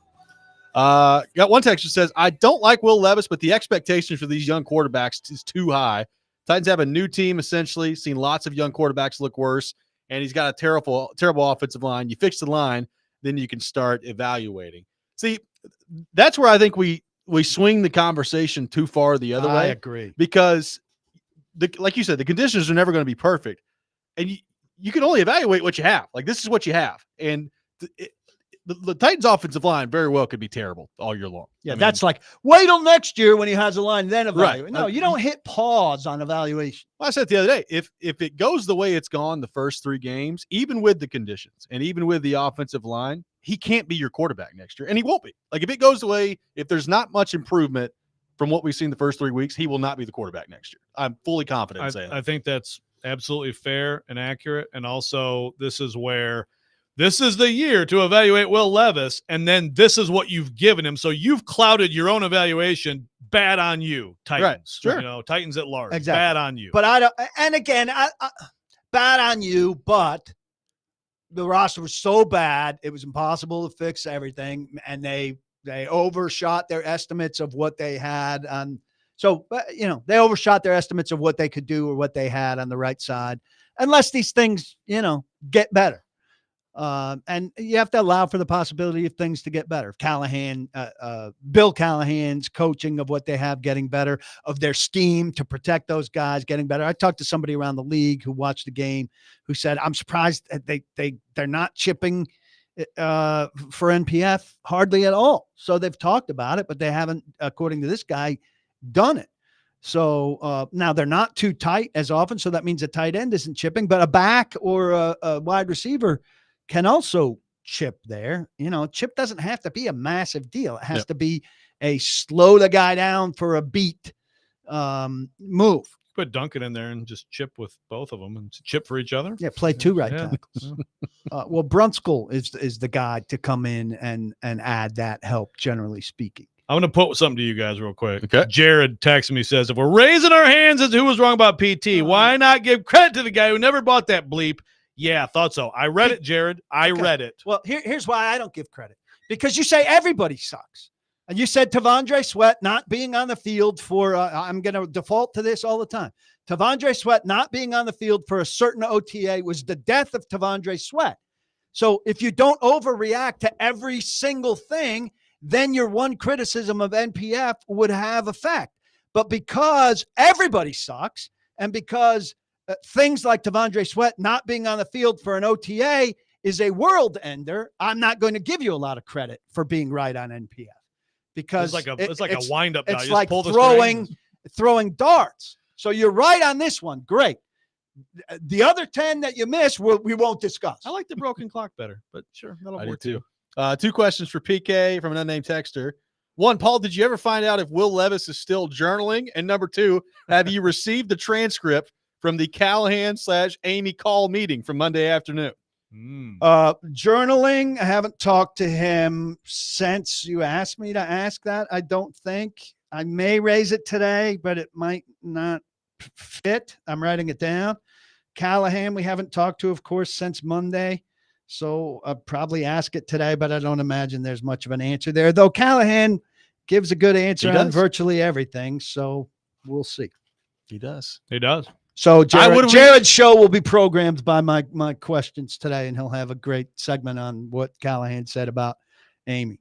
I would be interested to know what that conversation looked like today or Monday at 0-3 after Malik Willis came in there and torched him. Yeah, well, no one's been fired as far as we know. Yeah, so we were wrong about that. Who were we expecting to be fired? Well, I don't know. I was like someone anywhere in the organization, like it could be someone in marketing. Well, see, the thing about this team, I'm not advocating for it. But the thing about this team is when they fire somebody, they don't tell you. like they just disappear from the administrative thing. And Unless when I they- look so we at don't know. it, Unless when they I have look to. at it once a month, I'm like, oh, so-and-so's not on there. And then like 3 months later, I'm like, oh, he wasn't fired. He left to go to the Chargers, I think. But that's Surf Melendez, the big design guy. Oh, he's no longer with the organization. And they're not compelled to mention that the guy left for another job. It used to be, when people were allowed to like have conversations, it would come up, but nobody's allowed to speak anymore. So I figure it out like 3 months later when I look at the administration list. Well, keep an eye on this week. Are you surprised by how badly the Titans got gashed on the ground on Sunday? And what do you make To the perimeter. To the perimeter. That is true. Nobody ran up the gotta middle. specify. And there's a column in the was standings. on the perimeter. Wins, losses, runs up the middle. And then runs up the middle. The Titans are big winners. 3-0, I think. Ask Jeff. Well, you got Jeff and you got Sweat up the middle, but 188 yards on the ground. Jeff is 3-0. in a game where you had to know, if you're Denard Wilson and the Titans, that running the ball was going to be a big part of what the Packers tried to do. I thought Matt LaFleur pantsed Brian Callahan and Denard Wilson on absolutely. Sunday. What did you make of how bad it was defending the run? Do they have the personnel to defend perimeter runs? I would say no. Clearly. I mean, who out there do you feel good about that's going to turn things back in to Simmons and Sweat? Well, I feel like Harold Landry's always been a pretty good all-around player. I mean, those linebackers run around and make plays. I think they also miss plays, but they run around and make plays. Diggs is a good, run-stopping safety. I mean, they should have done better. Oh, they should have done better. They missed too many tackles, and they got outplayed. Again, you hope the next team or the team after that's personnel isn't as good at doing what Green Bay did. Have different stuff. Dolphins can run the ball. I think of A-Chain, and I'm picturing him for my fantasy team going around the edge and running 30 yards untouched. He certainly will not even look at the inside. He will not. No. I mean, it's a problem. Look, that's great. You've prevented people from running up the middle. I don't know. Again, there aren't categories for where the run yards come from. They're run yards. So, this great pride they take in not having run up the middle, all it means is you've steered them elsewhere. Congratulations. There's no victory in that. Nobody runs the ball in Tennessee Titans. Yeah, almost as bad as Cam Taylor-Britt's comment on the Washington Commanders offense this year. What did he say? Well, he said it's a high school offense. Yeah. High school offense. 38. High school never offense. Punted. Here's what they never can have. punted one Here's time. what they can have is a high school punter because he's never used. He's never had it. Right. That's right. I mean, those stats about the Commanders and what they've done so far is outrageous. That's a thing that I think really would piss the Titans fans off. Why can't we be the team with a new coach who does remarkable things right out of the Well, how gate? about the Bears fans right now? They're watching Justin Fields do what he's doing, and now they got Jaden Daniels way outplaying their guy. Yeah. Let me ask you this. Why not us? Why not us? Who's worse right now? The Titans or Jacksonville? Well, I think Jacksonville, because Jacksonville's getting blown out. But I mean, that's a hell of an opponent that they played. But they just gave that quarterback a huge contract, and so financially they're way worse off. And they're far into a regime where Doug Peterson could get fired in London, coming back. And now there's a lot of Belichick talk for Jacksonville, which actually makes sense for next year because he, first and foremost, he wants those 15 wins, right? But people talk about him going to Dallas and he'd have to deal with Jerry, and I think he would if that's what was offered and all that was offered. But in Jacksonville, the Khan family's going to stay out of his way, right? They'll let him come in and do his thing and say, look, we're about to rebuild this stadium with a lot of city money and stuff. And here we're bringing in the best coach of all time. And sure, Bill, have complete control. Yeah, I prefer Jared's idea of him secretly evaluating the Titans for Amy. But, we'll see. Well, he could secretly evaluate the Titans for Amy this year and take a head coaching job in January. And you're talking far too much about Stilly. Shared take. Yes. I'm sorry. Let me do the Milky Pool as a sales point for Belichick to come to Jacksonville. I was like, look at this pool. Hey, Bill, Find some people your in there. girlfriend, some floaties, Milky Pool. Yeah. Little Aaron floaties. Still wear those? First thing I want to do is get rid of the pools. They're too much fun. I don't want any people having fun at our games. How much money are we spending on chlorine? One thing we're doing is not having any fun at our games. Can you get a slide for the girlfriend? Kevin in Florida. I got to read this. This might be text of the day. You guys think it's bad Nashville being on 3? You should hear sports talk radio in Florida. Holy hell. They want Peterson and Balky fired, Trevor sent out to the White Sox, Jags demoted to Division 3, and talking about the number 1 overall draft pick in 2025. Well, this is third year for the coach there, right? Other teams are allowed to be miserable and have, terrible conversations as well. And the Jags are in worse. At least the Titans are at the beginning of a regime. The Jags are going to have to reset and be Right. at the beginning of another regime. CBS with Sports the same flourished quarterback. up. I'm surprised they're as bad as they are. I really am. I am too. I thought last year they won for a while and then they petered out. Talked to Pete Prisco, who knows the Jags very well, and he said, haven't learned how to win. And I thought, well, Peterson's a coach who's won, and they'll learn from that, and they'll get over the hump. And they clearly are not getting over the hump. They're really bad. 615-737-1025, our phone number. One more segment coming up with PK. Take more of your Titans questions on our text line. This is Robby and Rexrode, 102.5-106.3 The Game.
Folks, Joe Rex here for FanDuel Sportsbook. NFL Week 4 is here. You can start with a chance for a big win on FanDuel, which is, of course, America's #1 sportsbook.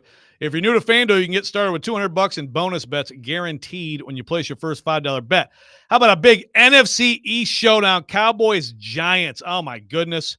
You know what? I think the Cowboys defense is so bad. I'm going to go over on Daniel Jones passing yards. I am going to go with the Cowboys, though. That'd be 2 legs of my parlay if you're going to do a same-game parlay. Do whatever you want. Just do it at FanDuel.com.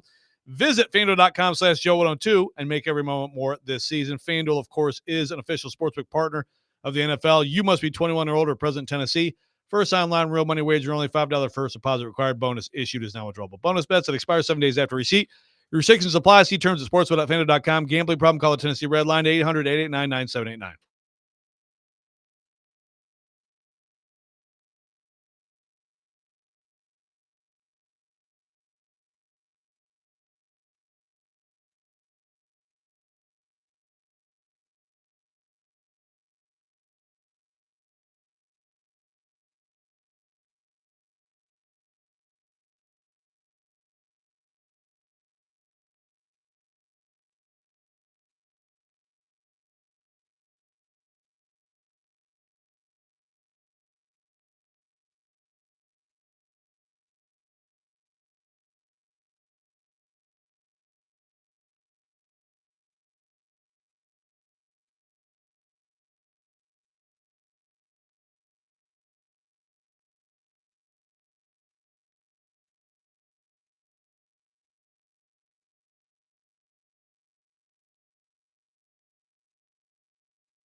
Final segment of the day, Robby and Rexrode, 102.5, 106.3 The Game. Paul Kuharski here with us on the program. We have a Moment's Peace Salon and Day Spa $50 gift card to give away to our question of the day. Best question. Joe Rexrode, do we have a winner? Yeah, I'm going to go with this one. Aaron, question for PK. If your son was meek, would you try and expel that meekness, or would you accept that he is meek and just not let him play in the NFL because he is meek? And then in all caps, meek! And then he finishes with, I'll take my gift card. Pretty cocky. A lot of times that won't work, but this time it works. Congratulations, Aaron. It wouldn't be up to me to allow him to play in the NFL or not. If my son was a meek football player, I would encourage him to be less meek, and I wouldn't be optimistic about his chances to get a scholarship. There you go. Pretty simple answer. You need to get it into a thesaurus. There's got to be something else you can use other than timid. Meek. Okay, fine. Timid's fine. That's good. Yeah. I like good meek. job. I think we should use meek more often. I mean, meek's cool. It's just we've said meek so much today. One word of texter the day says, do you think Amy will have more patience due to the fact that ideally this team is peaking when the new stadium opens versus right now? Well, I think she's got to have patience regardless of the stadium situation. I mean, what choice does she have right now? She hired a new coach who hired a mostly new staff.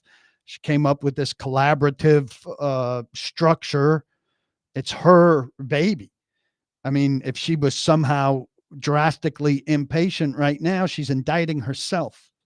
Further. Yeah. I mean, but they're not saying it's okay for us to stink now as long as we're okay in 2027. I mean, they have tickets to sell now for that stadium. Nobody's saying, no team is ever saying it's okay for us to be bad now. I do think it's fair, though, to ask, like, if they end up horrible this year, which right now they're on track to be, and you're going with a new quarterback next year, and that's what your plan is in the draft, are you keeping the same structure around to go get that quarterback after it just failed? Well, Callahan gets a complete pass. I know Callahan is Callahan. I'm not worried about. Callahan's going to be here. I mean, Carthon stuff. I don't know. If you don't, to me, and look, if the evaluation is, oh wow, these people are actually all incredibly incompetent. They don't get along. They don't talk. It's old scouts and it's analytic. If you have the internal evaluation beyond what we all see that it's not working, okay. But if it's just, well, that didn't work, and I'm going to no, then you are indicting yourself as an owner more than anything else. There, I think that's ridiculous. Even if they're 3-14. Yes. Okay. Yeah, because I mean, like you have changed everything for this, and yes, it has been different timelines, and that's a weird thing about this. But yeah, I mean, like you went all in on this whole thing. Got to be more than a year. Yeah, together. I think you have to let it play out. But she may not. And it would be such a reaction to fan complaints, and you can't react that quickly to fan unrest. Sorry. So they've got the Tua-less Dolphins coming up on Monday. 0-4, staring them in the face, a chance to go on the road Monday Night Football and get a win. If they lose that game and they're 0-4 heading into bye week, what's the selling point moving forward after that? And let's say Levis has another turnover. I'm with you guys. Like the idea of replacing him with Mason Rudolph is ludicrous. But do you at all worry about what some have brought up, which is, do you risk, quote unquote, losing the team at some point if this continues to be a problem? I mean, I think this is a pretty professional team. One of the advantages of having brought in so many veterans is that they're not guys who would be lost, so to speak. So I think the losing the team thing is overrated this early in the season. I don't know what you do to get the team back. I don't know that a shift to Mason Rudolph gets you the team back or helps you hold on to the team. It's just that if they're so upset and like, why is this guy continually sabotaging us when the D is good enough that if you had a game manager, you could win games. I mean, I wouldn't make the change, but that's what guys could think. The rationale. Yeah. I don't see a change coming there. It's still a long season with a lot of games for Levis to improve. And to me, it would be too early, but I don't know. I don't know how they react and what they do. We need to see what his role in a loss would be in Miami. And they have a lot of time to ponder things after that during a bye week, which would be a ugly working long weekend for a team while the players are off. By the way, the Dolphins are a 1.5 point favorite against the Titans on Monday. I think Skylar they, Thompson. so that's shifted. I believe the Titans did start out as favorites. I believe you're correct. Yeah. The money's moving out. Oh, Skylar, is he going to be able to play? Don't know. Well, the money's going to follow Skylar Thompson. Sure. Tim the Boyle. nation's excited for that game. I mean, Tim Boyle is terrible. He is. Terrible. This is one you should win defensively, even if Will turns the ball over once or twice. Having said that, I they mean, just if you lost can to Malik match Willis. if you can match the turnover. They did. You imagine losing to Malik Willis and like either Skylar Thompson or Tim Boyle in I said back-to-back weeks? I said that Malik Willis was the worst backup in the league. I was looking at number 2s. Boyle is a number 3. He's worse than Malik Willis. Well, can you also admit you were wrong about Malik Willis? Well, if Malik Willis is that, he's not the worst backup in the league. That's what we just saw. Right. He just He did was it. fantastic. Right? Okay. He was fantastic. Malik Willis was fantastic in that game. If I haven't gotten that on the record in enough places, I'll get it on the record here. He was fantastic. He and Matt LaFleur embarrassed the Titans. That was the headline of my piece. Yep. Ben makes a point. The Panthers just got their team back with the quarterback. Yeah, they did. So, Red Rifle comes out and plays a great game. Good. So they can go 4-13. Right. And I mean, They're not following moving. the Panthers in anything they're doing because the Red Rifle had a good game at the awful Raiders is not something You got to wanna get do. this. People got to get this season out of their head. They're 0-3. They're not making the playoffs. The playoffs are done. Yeah. They're not making the playoffs this year. I don't But care the what. Jaguars are terrible. The and Jaguars are Colts bad. terrible. Colts are terrible. They They're could be not making second the place in playoffs. the AFC South, Well, which congratulations. doesn't amount to a playoff spot. They by can the way. look up and wave at Houston as they go to the playoffs. They're not making the playoffs. So then the question is, the quarterback change, what is it serving? Like, is Mason Rudolph coming in and winning you 5 games serving you as you're moving forward here? Is Andy Dalton winning a game for Carolina serving the future of their franchise? No, it's serving not. for them not to be embarrassed and to calm down a fan base. Do you need that at some point? Probably at some point, if it continues to go this badly, yes. Now or after the bye, right after the bye, I don't think so. What do you think? Yeah, I would only if it gets to the point where it's so bad, like Levis can't function, is turning it over, and it's just like, and everyone is angry about it, and it's not helping him at all to be out there anymore. And it's like, it's like Bryce Young. I think the Panthers have ruined him. So, that's the only way I'm doing it. But Look, it's not gonna. The bottom line is not gonna be impacted. And Mason Rudolph is not Ryan Tannehill of 5 years ago. He's not a viable starting quarterback in the NFL like Tannehill was. Well, and if this goes on for much longer, like, you're going to start to know with Levis. Like, that's the thing. Like, this year's about figuring out with Levis. Well, if it goes this way for much longer, then at that point, I think. Yeah. So, but you gotta have the runway to know. Absolutely. PK, thanks for being with us. Always a pleasure. Don't block the box out there, but be sure to lock your locks. Chasing Don't be Big Joe meek. Coming up next, you're Don't be listening to timid. 102.5, 106.3 The Game.